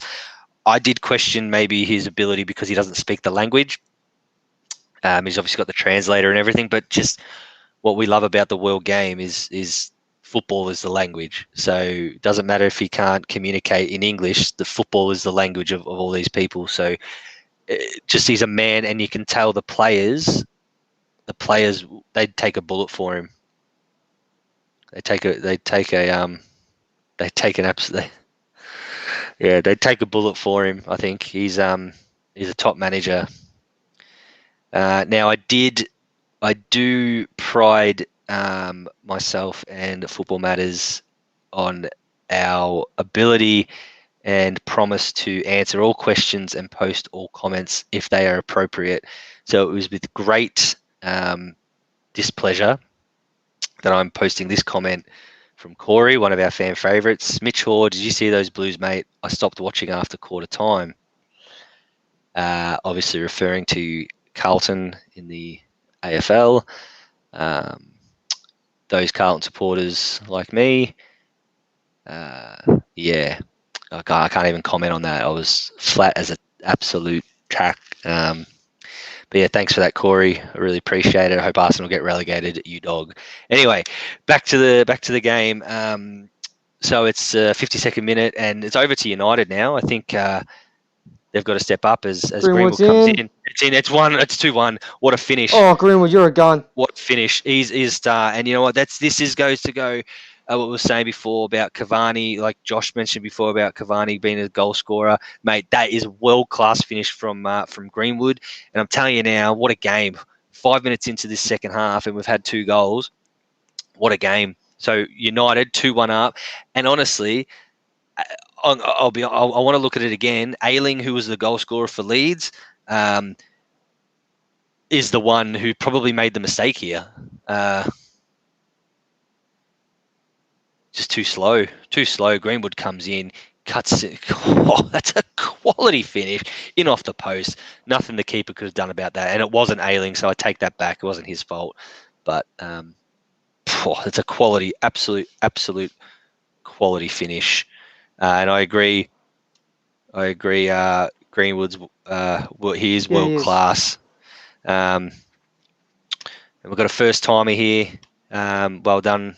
Not that one. Well done, Adam, for popping your Football Matters cherry. Faz could have kicked that goal, mate. I've scored better worldies than that. Don't you worry. Don't you worry. But yes, it was a good finish. Thank you. We got Mitch here. Mitch, who's come in with a suggestion for a topic for Brendan. So maybe this could be a segment, Brendan's Bolters, where Brendan talks about an up and coming player from a club. So get to work, Brendan. That might be something we feature in the next show. That can be your segment. I mean, there's a few I can think about in the Premier League. As United are back in now here, is this going to be 3-1? Oh, he's saved off the line. He's checked the watch. It is. It's 3-1. It crossed the line. Holy Bruno Fernandes again. He's world class. Oh my goodness! It's just I'm speechless. What a half! What an absolute half! There's been, just to put it in perspective, Manchester United and Leeds have scored more goals in 50 minutes than the Carlton Football Club scored in the bloody 2.5 quarters. This is insane. We've got to run through this. This is why I love the Premier League. This is why Premier nothing League compares is to the king. Premier League. Bruno Fernandes, he just gets in, he Yeah, cuts it's it, over the line. and oh my goodness. I thought he was going to take the shot there. Cruyff turn. Beautiful.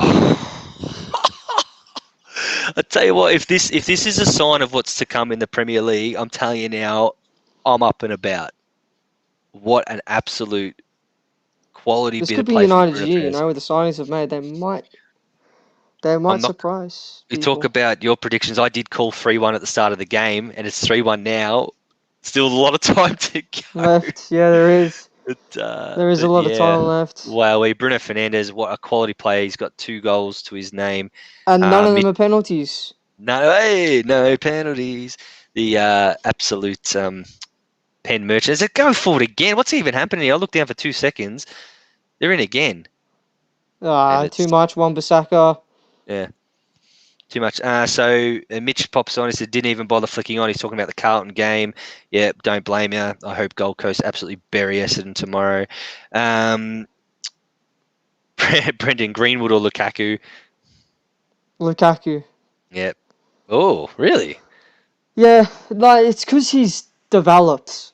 Chelsea can't afford to take risks on young players. We need a goal scorer, and we need a proven goal scorer, which is why we bought Lukaku. I wanted Haaland because Haaland's both. He's a proven goal scorer and he's young.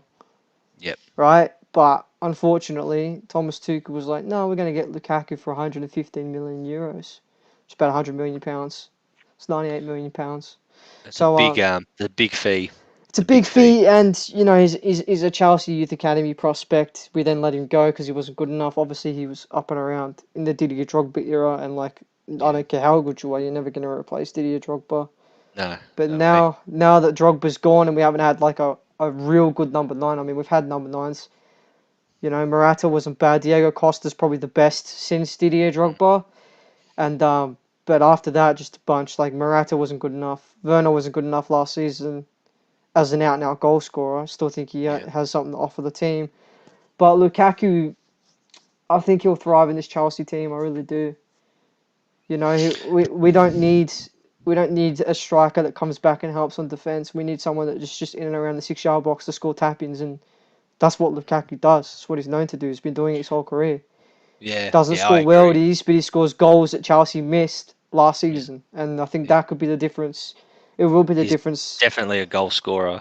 So. He is. And I think he'll probably score tonight against Newcastle. I wouldn't be surprised if he bags a hat-trick in his first game. To be honest. No, West Ham play Newcastle. Do they? Well, who have Chelsea got? They've got Crystal Palace. That's right. Yes. So West Ham play Newcastle tomorrow. I just can't believe how Leeds got that 1-1 with an absolute worldy goal, and now United have turned the game on its head at 3-1. Josh, I'm telling you, Bruno for Ballon d'Or. Well, he'll certainly be putting his name up at the moment with that game. I already know who's going to win the Ballon d'Or. I can call that one right now. Go and call it. Jorginho. No, I'm kidding. Lionel Messi's going to win the Ballon d'Or. Don't talk to me about that, coward. He's I think you're right. he's Copa America, and he's just number one in Europe for goals and assists combined last year in Europe, and then player of the Copa America. Yeah. It's kind of, and they won the Copa America. It's kind of Yeah, hard you're right. for him not to. I mean, Jorginho is the first player to win a Champions League, a Super Cup, and the Euros in 1 year. So maybe I did see that. Maybe, but I can't see it, man. Yeah, If anyone I from personally Chelsea don't deserves think to win so. a Ballon d'Or, it's N'Golo Kante. And if you but yeah, So we've got here Paul Pogba, 3 assists. Talk about him now. Graham Souness. Yeah, there's a little bit of a stick it up here to Graham Souness.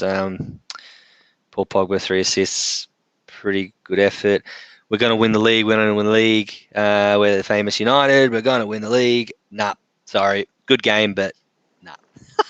Nah, look, it's a great start from United, but it could be their year. They're looking pretty pretty solid at the moment. They've got a good team, and we've got Varane and Sancho to come into this squad. So whew, that's going to be huge. So Pogba, 3 assists all last season, 3 in an hour now. Could this be the turning point for him? Maybe. I heard Pogba is transferring to play at Carlton. Yeah, I would, mate. He couldn't do much worse than the absolute shambles of blokes running around in that football club. But I shouldn't make it very public that I actually go for Carlton, but I do, and obviously people commenting know that. So, yeah, nah, they're crap. So, let's. Here we go. This is a bit of Man United bias. And it's 4-1. What the? If there's Fernandes again. you're kidding. He's not got a hat No. trick. Yeah, he does. It's 4-1. 60th minute. 4-1. I was literally looking at comments, mate. This is ridiculous. I apologise. I was down looking at comments, and I look up, and he's wheeled away. Like it's a wonderful through ball. He might be offside. He's offside. Yeah, they'll check the VAR on that one. He'll be ruled off. He'll be chalked off. It's a great finish. Let's have a look at then. Oh, there's new rules with the VAR. We don't actually get to see what they're going to do. So we'll just have to wait for it. From the angle it looked offside. It's a great finish. So 4-1 United. Bruno Fernandes hat-trick as we sit here right now. But we've just got to wait for VAR to tick it off.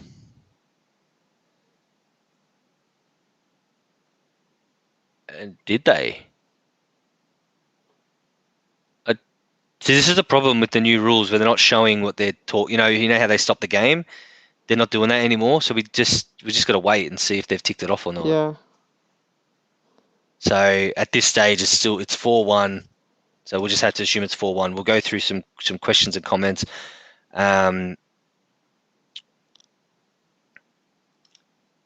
Fiorento Perez wants Real Madrid in the Prem, he reckons.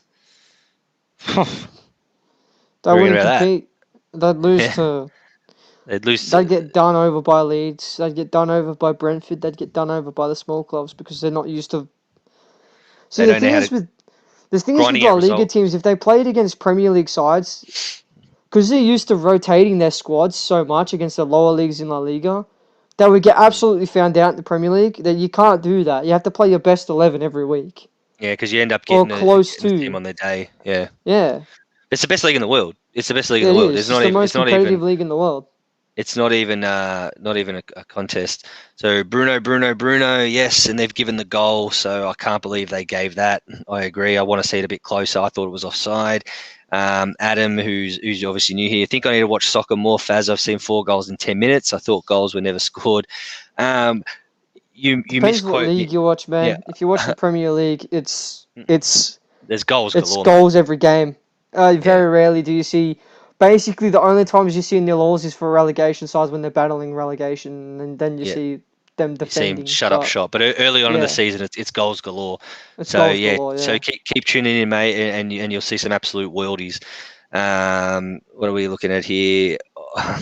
Enough with the Carlton jibes, guys. Ole for the Carlton job, mate. Couldn't do much worse than the bloke in charge at the moment. Um, all good teams lose to Brentford, Brendan. Well, goes Well, without we'll saying. have to wait and see. We'll have to wait and see. I'm not looking forward to playing them. I'm really not. Yeah, they looked they looked quality, but we'll see what happens when they come up against a team like, let's say, Man City. well, but even not Man City. I mean, I think you see a lot of teams. What's the word? Like they kind of step up against the big clubs. It would be interesting to Well, they see even what beat happens. Man U 2-1 in pre-season, so Yeah, but it'll be interesting to see what happens when they come up against like a Leeds or like a West Ham or something, a team who's around about their level, whether they can have that same flair and all that. Because it's easy to have the flair and the no care attitude against the big clubs. So, but it's a watch this space. It's a great start for them, but it's a watch this space. Bring Martial and Sancho on. Yeah, I agree. It'd be good to no, not see. Martial, just Sancho. Why would you Yeah, take Bruno off? He scored a goal. I want to see Sancho. It'd be good to see him as it's another through ball. Is another goal? No, Nah, too too much strong. on Too it. strong. Um, You'll see McTominay goals wants a when pen. you'll see goals when Mourinho isn't in the Premier League. Well, I think we can all agree that we are glad that he's not there. Was he at Roma? Is it now? Yeah, he's at Roma. Roma? Yeah. Well, good riddance, Mourinho. Although I will miss his sooky nature. I loved Um, his first ever. I do believe I am a special one. yeah. Then loses to Pep like 6-2 when Pep was He's a at Barcelona. he's a flog, mate. Absolute flog. But I mean, we want personalities in the game. I mean, that's what I mean, makes us what we are. Bielsa's a good personality. Brentford's manager's a good personality. Mm. There's So, good personalities in the Premier League. yeah. What do we got here? Klopp's a Ivan. good personality. Yeah, I like Klopp. I do. I I do. do Ivan like Thomas Tony's. Tuchel. He's a bit of a personality too. What this? Ivan Tony going to eat Thiago Silva. Yeah, probably, mate. He probably will. He's going to eat most centre backs in the Premier League, to be honest. Yeah, I think so. I think so. Even if it means Josh is right, I I reckon think he'll so. even bully Ruben Diaz and Van Dijk, and that's a big statement because they're the two best centre backs in the league. I think he'll bully those two as well. It'll be interesting. We are looking forward to seeing them. How they progress as the season goes on. And Josh again, take Fred off for Martial and play Pogba centre mid. Mate, you're 4-1 Shout. up. Yeah, we'll just go Yeah, with it. you're four. Yeah, you're four. You're Don't four need to and do up. anything. Don't need to do anything crazy. Now Um, is a perfect time to introduce Sancho to the fans. I couldn't agree more. I could That's not what he agree needs more. to do. Just bring Sancho Yeah, on, and then it will just rally the fans even more, and it yeah, will make it even harder for Leeds to get back into the game. yeah. I couldn't agree more. So we've got here. He'll destroy Maguire. Um, you can answer this one, Brendan. I don't know. Hmm. Nah. It all depends how Van Dijk recovers His from his injury. injury. It all comes down Yeah. to his injury. If he I'll be recovers very. from his injury and is like how he was before he got injured, then Van Dijk's the best centre back in the world. It's a pretty Then severe you injury can't too. debate that. Yeah, I'm pretty sure. Yeah, Josh meant Varane. Yeah, I knew what he Yeah, meant. yeah. So I don't see. See, the thing is Varane and Van Dijk, if they were in the same team, best defensive partnership in the world. You can't disagree with that. Um, but be interesting to see, man, because Van Dijk is a very different player to Varane, in my yeah, opinion. Van Dijk loves to have the ball at his feet. I don't think Varane does. He does the dirty work, and mm. Maguire is a centre back that will. Well, look, It's better Sancho comparing Maguire to, yeah. See, this is what I would have done too if I was in is warming charge. up. Yep. Sorry to interrupt. Yep. Go. And yeah. So like, I compare Maguire more to Van Dijk than Varane because Maguire is that centre back for United that loves having the ball and drives the ball forward. Yeah. That's what Van Dijk does at Liverpool. So I think that Van Dijk, and because of that, I think Van Dijk and Varane, if they were a partnership, it'd be the best defensive partnership in the world. Yeah. Well, 100%. where do you think Diaz comes into that conversation? Look, Ruben Diaz, in my opinion, last year was the best centre back in the world because Yeah. obviously he changed Man City's season around. They looked flat at the start of the season. They brought him in and he won them. Basically, him being in the team won them the league. When you have a good defense, it's a good fundamental to win the league. Yeah. And so yeah, like it's good because now you have three world class centre backs battling it out in the Premier League to see who is the best in the world. And And it's it's five, 5-1. 5-1. and it's Far Fred, out. It is an Fred too. unlikely goal scorer. And was that Pogba with his fourth assist? Probably. My God. 5-1.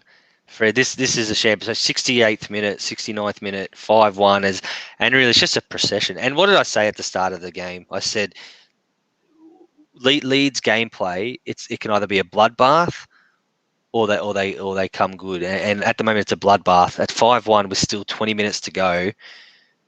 This is Jeez just what. Louise, man.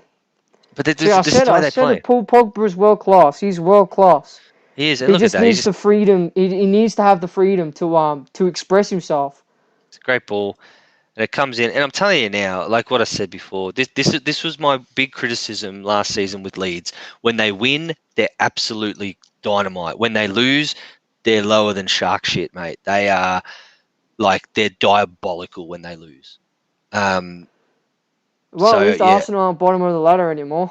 yeah, yeah. Corey would be happy about that. But yeah. So Josh is saying, never seen Varane play. Is he fast, Brendan? Yes, he's quick, relatively quick. I mean, you just look at FIFA and you look at his pace. EA loves shafting centre backs with pace, and the fact that Varane has like 83 pace on his centre back card tells you everything. He is quick. He is a fast centre back, So which is why I think he'd be perfect against a Van Dijk or a Maguire, because he's going to be the hard, dirty working centre back, the pacey one, which allows Maguire to get further forward because Varane has the pace to recover and recuperate, yeah, and he and is world class centre back, that's what Josh and said he's here. won a Good. World Cup. We need pace next to Harry Maguire, and I agree. I Yeah, think that would be a very good partnership. and he's Harry not only Maguire doing just the dirty pace, like work. he's good. He's good. He's good in the air. He's good defensively. Yeah. Yeah. So it was Pogba's fourth assist. Thanks, It Josh. was, yes. Fantastic game by the By both French. Bruno and Pogba. Oh well. Jeez. So Bruno, you obviously say Bruno's man of the match with his hat trick, but geez, getting 4 assists is a fair effort too. We are top of the league and the season after this weekend. Well, possibly, unless the team, who knows? But this, I mean, what does this do to the psychology of the Leeds players? Is it just much of a muchness They because lost to Man U 6-1 last yeah, season. So it's not, and they lost 6-1 against Man U last season at Old Trafford, and then they drew yeah. with Man U in Leeds. So like, I don't know. Well, it's like I was saying before. The game that they play, they're just It's a open to risky game. It either goes really well or really bad. There's no in and between. that's. I mean, I've been on the record at the start of last season to say I wasn't too sure how Bielsa was going to go in the Premier League because I didn't think that this game style would stand up, but hey, it does, and I think they've, and it has last season, but I think Some Martial, is he bald? yeah, I actually thought it was Ashley Young. I'm like, hang on a minute, what's going on here? Yeah, so it's interesting to see what Saunders says about Pogba. Yeah, I agree. Interesting to see what everyone says about him. So still got Sanchez, Cavani to come in. Yeah, Sancho, sorry, and Cavani to come in. Yeah, it's a pretty scary looking Manchester United team. Easy to say when they're winning 5-1. Tell you what, it's scary if you think about it, because Cavani's a goal scorer like Lukaku, and Jadon Sancho creates chances, and there's those chances he creates, Cavani will score. And now, like, Pogba's got 4 assists this game. Bruno Fernandes can chip in with assists. It's going to be scary, man. They could honestly definitely. could potentially challenge. Yeah, well, that's what I mean. Like it's Before the easy to season, I'm like, they say. need a DM, but looking at this, I don't think they need a DM. I Like I genuinely said, don't. I think it McTominay and Fred, it doesn't normally work for them, but this game it's worked. But yeah. then again, against the top team like a Chelsea and Man City, where those two teams have an out and out CDM that's world class, like Rodri's good. I don't think like he's I wouldn't say he's world class, but he's class. And obviously N'Golo Kante, everyone knows my thoughts on him. Yeah. And I'm not the only one that has the opinion he's the best CDM in the world. Um, I think it's like I said, it's easy to say when they're 5-1 up, but they yeah, look exactly. they look like they could definitely challenge. Um, they look crisp, they look clean, and They their look defense is sharp. They have a yeah, sharpness to them. yeah, they do, they really do, and their defense is only going to get better. As Sancho's coming on by the looks of it, and Martial looks like he's coming on too. So um, I'll be honest, I did think the game would go in this manner as far as the result, but the Yeah. scoreline, I didn't. I didn't think so. As Josh has what's the word? He's proposing a transfer for you, Brendan. We'll give you Dan James, Lindelof, and Phil Jones for Kante. No way. Nah, I would not take that rubbish at my club. Oh, geez, and it Oh, I was thought nearly that was 6-1 there. 6. Yeah. Greenwood again. He's looked bright this game. Well, they're going to take him off for Martial, aren't they? Yeah. So Dan James is coming off for Sancho, and the United fans will get the first look at their big money signing. Was it, how much did he go for again? Was it?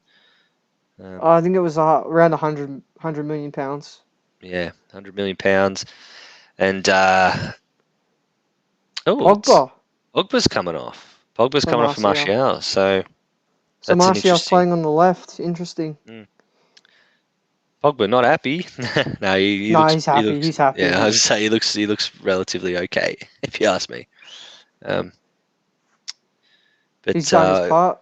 so No what a need to game! keep him on. What a game from Paul Pogba. Obviously, you're not going to give him man of the match because of Bruno's 4 goals, but he'd have to be in the conversation. Yeah, Oh, 100%. definitely. To get 4 assists in a game, it's rare. You know, like they've scored 5 goals. He's played a part in 4 of those 5. It's huge. Like it's huge. It's massive. And it's interesting because he was playing in Rashford's position, right? So when Rashford comes back from injury, there'll be Got some question marks depth. whether Pogba starts over Rashford because he looks good on that left hand side. Okay, yeah, he doesn't have the pace Rashford has, and we know that, but do you He's really world need class. pace when you can He's world class. play a ball like that? Yeah. Like, you know, when your passing's that good, do you need to have pace? Do you need to take on players when your passing's that good? So it looks like that. Well, they've pushed Greenwood out to the right and Martial up front. Bruno Okay, just yeah, yeah. behind him. Sancho on the left. So I think going into the last 15 minutes here, what would really be would tip the hat, the cherry on top for United would be if Sancho can get on the score sheet, and that would just be almost the perfect day for them.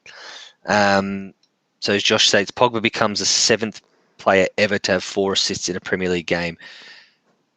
Well, I mean, that in itself, does that make him He's man of the huge. match because it's so rare, or Probably.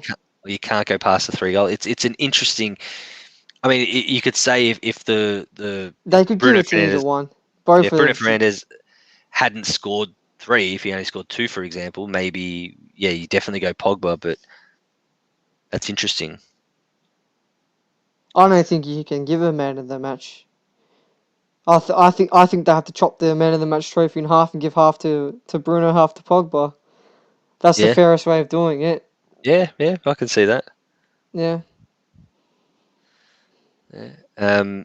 As Leeds make a change, as Roberts comes on for Bamford, just a like for like change, so nothing major there. Martial, he looks so different with that bald head, yeah.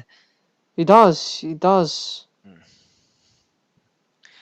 Yeah, and Josh said exactly what we're saying. Hat tricks are more common than 4 assists. Yeah, I agree. Yeah, they are. The more I think about it, the more I'm starting to think he's probably the man of the match. But hey, unless Bruno gets another goal. So Premier League is back. Oh, I oh, miss the Premier League. me too, man. It's such a Me good too. league. 6 goals. We've had, what, 8 goals in the first 2 games in the Premier League. It's the It's best. ridiculous, right? And we all know it does taper off a bit as the relegation threatened teams do shut up shop a bit, but there's no better league in the world. There's no better league in the world. It's just Yeah. king. As was, we've got about 14 minutes or so to go. 5-1. I think United will just shut up shop here. They'll just pass it around. Wouldn't mind seeing I've got a mates that are like, oh, how can you watch soccer? It's boring. And I'm like, it's not. If you watch the right league, it's not boring. It's in some aspects, it's more entertaining than footy, AFL. Yeah, I tend to agree. Look, I mean, we could actually run a whole show on that conversation. You're never going to win the argument. In my opinion, I've learned nearly a goal there to Leeds. In my opinion, I've learnt the hard way. You either, if you don't love soccer, world football, it's very hard to convince someone. They just have the preconceived conception of it's low scoring, it's boring, they dive, players go down hurt, stuff like that. Someone like me who loves both sports, AFL and soccer equally, I, I can make just as many arguments that AFL is boring as batshit as soccer. For example, as a Carlton supporter, today was relatively boring when Port Adelaide banged in 19 goals in a row. On what planet can anyone say, watching it from a neutral, that is exciting, that is fun to watch as a team's just banging on 19 goals? That's not exciting. That's not fun. Port Adelaide fan, maybe. People who hate Carlton supporters, yeah. But it's you could just make as many arguments, and I've had plenty of people who I've worked with and I've seen you just say, oh, how can you watch that? It's boring, they dive, they're sooks, it's soft.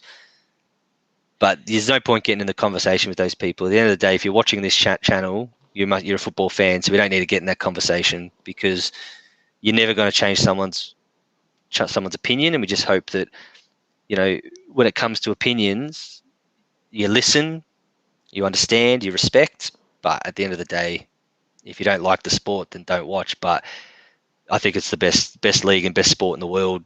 Yeah, I agree. I don't follow AFL, man. I used to when I was a kid. Yeah. And then I watched the Premier League for the first time. I'm like, this is crazy. Well, then I think that's the thing. Like I talk about the AFL. I mean, I do follow it closely. I love it. I support Carlton. I watch every game.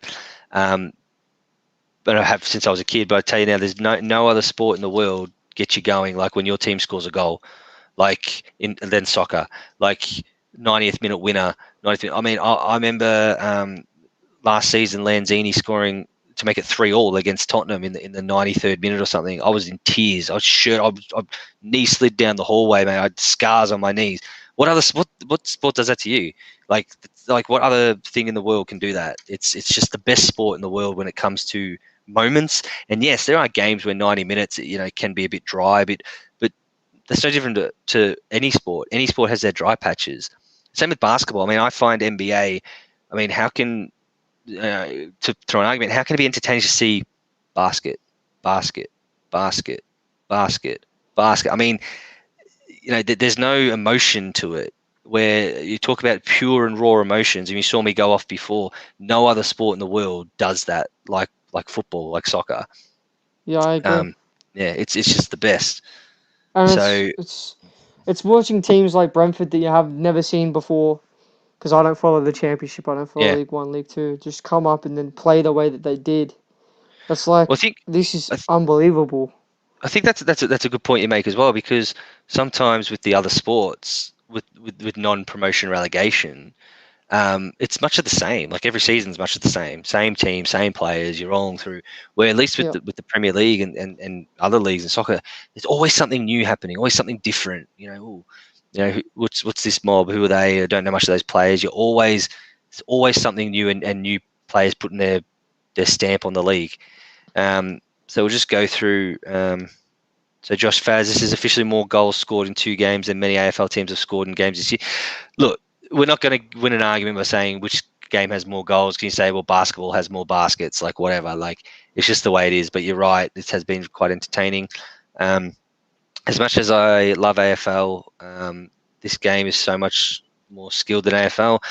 I agree. It takes more. The soccer's more skilled than AFL football. You could say AFL football is tougher, which it It obviously is. being I agree the with that. I agree physicality. Of that it's course, it is. tougher. And I think you need to be more of an athlete to play AFL football, but you can't question the skills of soccer players. Many of those people have barely watched a game. Yeah, I agree. Or they watch the A-League yet. So anyone who makes an opinion of world football, it's probably based on not watching it or checking out the A-League. Especially in England, as many people earn bare minimum, spend majority of their wage paying for their tickets. Yeah, you're right. It's a religion over there in England. It's a religion. It's not a sport. It's just a way of life. And look, like I said, I'm happy to get in this conversation. We can be biased here because it's a Football Matters. It's Football Matters. It's our channel. But I do get quite uncomfortable in my own personal life, talking about it because I don't like ragging on AFL football because I do love it. But in this format, in this channel, yeah, I'm more than happy to say that in a lot of ways, AFL football is just getting worse and worse and worse every season. The skill level's terrible. The It umpiring was is good in the early garbage. 2000s, I must Yeah, admit. the skill level's getting worse. The umpiring's getting worse. The whole system is getting worse. What we loved about AFL football is going out of the game. The toughness is going out of the game. It is just like basketball, in my opinion. AFL now, it's just which is fine, like whatever. And I'm like I said, I'm happy to say that on this platform. As we go into the last 5 or so minutes of this game, it's still 5-1. I've probably made a lot of enemies with the things I've said tonight, but that's fine. Come at me. We can have some chats about it. Yeah, clinical performance from Manchester United thus far. Thoughts, Yeah, they've Brendan? looked sharp. They've looked sharp. I think that's the best. That's the best way to describe them. Sharp. They've looked very sharp, very crisp. Usually, you see a bit of rust early on in the season. Yeah, and they have a lot of their players like had a longer holidays too because of the Euros. Yeah. Like Luke Shaw was on holidays longer. Jaden Sancho was on longer holidays because of the Euros. And Well, they only just came back maybe a week ago, I think. yeah, and they still look sharp. Maybe they are sharp because of playing the Euros. I don't know. Luke Shaw's getting a bit of a warning for time wasting. I'm like, why would you be time wasting? You're 5-1 up with 5 minutes to go. Yeah, he probably just said, "I'm not time wasting. We've won the game. There's no like." Yeah, love that.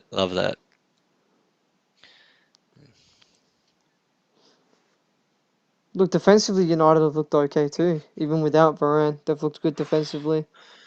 Apart from that one shot, but I don't think the defense is to blame for that shot. No, it was a. Oh, that could have been two. That should have been 5-2. No, it was a world class finish. I don't think it would have really mattered the defense in there. Now, Josh has raised an interesting question here. I think we could go quite in depth in the fact that this game's practically over. We can have a little bit of chat about this. So, what do you boys think of these teams? For example, Brentford having betting companies on their Guernseys or their shirts. For me, I think it's not right. Look, I'll go first with that one. I know for as long as I can remember, West Ham have had a betting company as their main sponsor. Look, it's such a big part of world sport, betting agencies, and look, everyone loves to have a little bit of a flutter, a little bit of a gamble, and here and there. But it is something that can ruin people's lives, and I guess you'd question whether they had a cigarette company or a alcohol company as their sponsor. I know Cricket Australia have obviously VB and stuff. I'm a bit on the fence with it. I mean, there's a lot of money in it, and money makes the game better. It ruins people's lives. I get that, but I'm also of the opinion you can make your own decisions. So, for example, I don't gamble. I maybe make bets twice a year on Melbourne Cup Day, and maybe that's about it really. Maybe Grand Final Day, but yeah, I'm not a gambler myself, so it doesn't bother me too much. But I do know people in my life, friends, family, that who do enjoy gambling, and maybe sometimes, I do know a few people who maybe have gone too far. So I don't know. I'm a bit on the fence. I prefer it if they had a sponsor like a charity or something, maybe. But again, we're talking about multi-billions of dollars in the sport. So yeah, I'm not sure if I really answered the question. What do you think, Brendan? I think it's one of those things that, like, gambling, yeah, as you said, it's part of the sport. So, like, and the club too, like, are they really going to deny getting millions of dollars pumped into the club through gambling companies as a sponsor? I don't think you could, especially a club like Leeds. Yeah. Like, they're not like the richest club in the world. I don't, like, Oh, obviously. Sancho, with sorry to interrupt. The fancy footwork of Sancho didn't come out to anything, but just looked so good. Just looked so good. But yeah, sorry, continue, Brendan. So yeah, it's one of those things that, like, as a club, you got to think of it from the club's point of view, and like that I suppose you could deny it, but the money they probably offered Leeds, probably, decent amount of money. I think it is a hollow, to me. It could be seen as a hollow victory. If you're saying, oh no, we're going to take the moral stand and not take the money, you say, yeah, you've got that moral victory, well done. But if it means It getting could get you relegated, relegated. yeah, Exactly. and then as a fan, I don't want to see people's lives being ruined, but I'd much rather West Ham be successful. Yeah, like, I don't know, it's an odd one.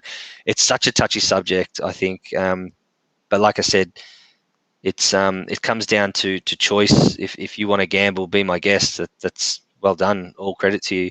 And some people have great fun. That's some people's hobby, and awesome. As long as you don't take it too far and you're able to still support and look after your family, then I don't see any big issues with it.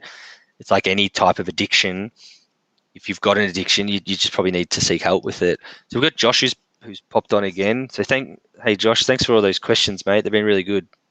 You'd obviously be a happy man. Yeah, it's better than what I expected. Huh? I would like to see Jaden score, but or Martial, but can't have it all my way. Looking forward to seeing Edinson back though. I reckon Don't be greedy. I have a feeling if we had Edinson back, there would have been 7. But those chances that Greenwood missed, Cavani's probably not been Well, biased here. Greenwood didn't really miss any. Right, okay, but those two that the one Bruno Position. put on his foot, yeah. I think Brendan can agree with this on here, and I'm not being biased. Cavani's probably the best, if not top 2 best strikers in terms of positioning in the world, I reckon. Yeah, his In terms of movement off the ball's class. his movement, yeah. You can't deny that. Like, the way he bends his runs, like, you think, oh, like, Cavani's way out of the position, then he'll just bend his run and just be at the right place at the right time all the time. And I can see it's not like he does it once or twice a game. He does it every time there's a threat. He makes the perfect run. Yeah, I can see from this game too. He must have been. I swear he's been working with Greenwood on that because Greenwood's improved 100%. So much more last season. Yeah. You can tell, like, Greenwood's starting to, like.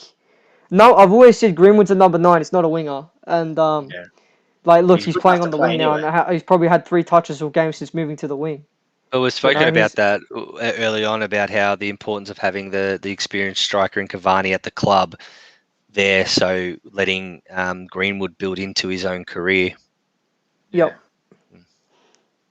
And Greenwood work on other things too, like heading, because heading's a dying art for strikers nowadays.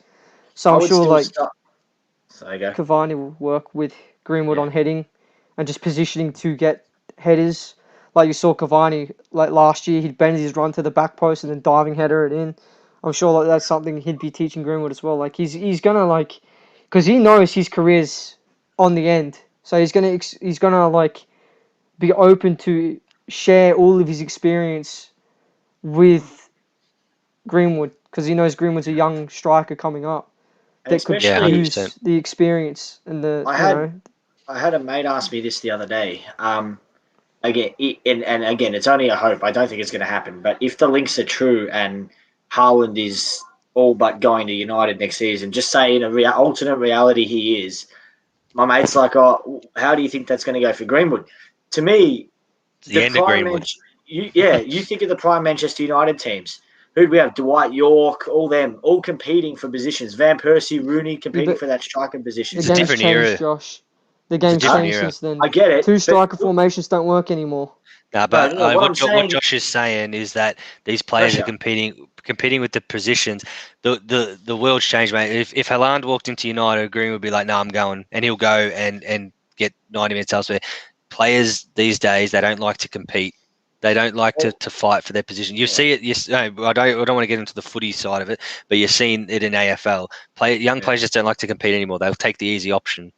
I get what you're saying, but to be fair, it has happened with Luke Shaw. Tellez came in, and to be fair, last year, I said this to Brendan, last year when Tellez came in, Tellez has to start for United because he was clearly the better left back. And I feel like it's not just that, but it's a major reason for 100%. No, it's not. Luke Shaw being, it's a major reason for Luke Shaw being better is the competition. Last year, he's probably thinking, I got no one to compete with. Brandon Williams. Actually, looking back on that, there's nothing in that. Yeah, look, I mean, I know what you're saying, and I agree with you in that regard. But I just think, that's one example. But just the way it is with the money in football and everything, why would Green? It's like the why the Lingard situation is so surprising. Why if Haaland came to United, why would Greenwood want to sit on the bench where he could get 90 minutes in Champions League football at somewhere else? He could even go to Arsenal. He's not Oli and loves being on the bench. To be fair, I mentioned this before in the comments, though. I honestly, what I said is I think it's 100% true. Obviously, we know Arsenal are looking for a new goalkeeper. We know Leno's absolute trash, in my opinion. I've always thought that, even when he was at that place in Germany. I thought they should have kept Matt Ryan and got rid of Leno and Emmy. But this keeper from Leeds, I know he's conceded 5 goals. 3 of those are world class. Yeah. This keeper is like, if we didn't have Henderson and De Gea which De Gea's, I don't know, from today, what he had to do, he looked all right. But, if De Gea, if we end up getting rid of him and if we do end up losing Henderson, I would take this keeper. He looks great. Like he's good. He's underrated. He's probably the most underrated goalkeeper in the Prem. I was surprised he didn't take it. I was surprised Lloris was in this French squad over him, especially how poorly Lloris is. We spoke about that earlier on about how Lloris is probably should be on his way out in the French team, and they've got a few good young keepers coming through. So we're full time here. Areola's still young. He's only like 25, 26. Yeah, he is. So the full time 5-1 United. Obviously, Bruno Fernandes picked up the match ball with his hat trick. We obviously have to mention that Ayling's goal was absolutely world class. For Leeds, but it was just a clinical performance from United. They've certainly stamped themselves as one of a team that's going to compete this season. We'll go around the group and talk about our man of the match. Upon reflection, I'm giving my man of the match to Pogba. I mean, Josh, you provided me with the stats saying he's only the 7th player in the history to get 4 assists. As great as a hat trick is, and the headlines will be Bruno Fernandes hat-trick, and rightfully so. I think the 4 assists from Pogba is just next level. So he's my man of the match. Brendan? Yeah, I agree. I think Paul Pogba was world class today. He actually was. This is the player I knew Paul Pogba could be. Yeah. Someone that can grab the game by the scruff of the neck. He literally grabbed the game by the scruff of the neck. Although he didn't score, he provided the balls for the goals, and that's equally as important as the goals. And so, I have to agree that Paul Pogba's man of the match. Yep, Josh? I can't separate it. Paul Pogba is clearly my equal favourite player at United with Cavani, but and Elanga. But I don't know, Bruno. I just can't. I don't know. I feel like it should be given to both of them. Like you think of it, they've got They've got more than one ball they play with in a match. Just give Pogba one, But if I have to pick, again, it's probably Pogba. Can I give it to Oli? No, it's probably Pogba. But I do have to say quickly for everyone watching that's still Oli out brigade. I don't think you can really. I know it's only Leeds, but I don't think you can say it after that. You know, I No. was worried after that goal. You know, and it hasn't really happened under Ollie. It was more under Mourinho, but under that goal, after that goal with Ailing, I kind of was having deja vu nightmares of United just parking the bus and going 1-1 draw, or parking the bus and maybe getting Leeds getting a really cheap, nasty goal at the end and winning it. But you know, I kind of feel like United have turned a point under that. We saw last year, and obviously all of it was Cavani. He'd come on against Southampton, score 2 goals and win us the game. So the fact that Cavani wasn't here and we basically demolished them, and we didn't have Varane, who I'm looking forward to seeing, and we basically didn't have Sancho. He didn't really do much when he came on.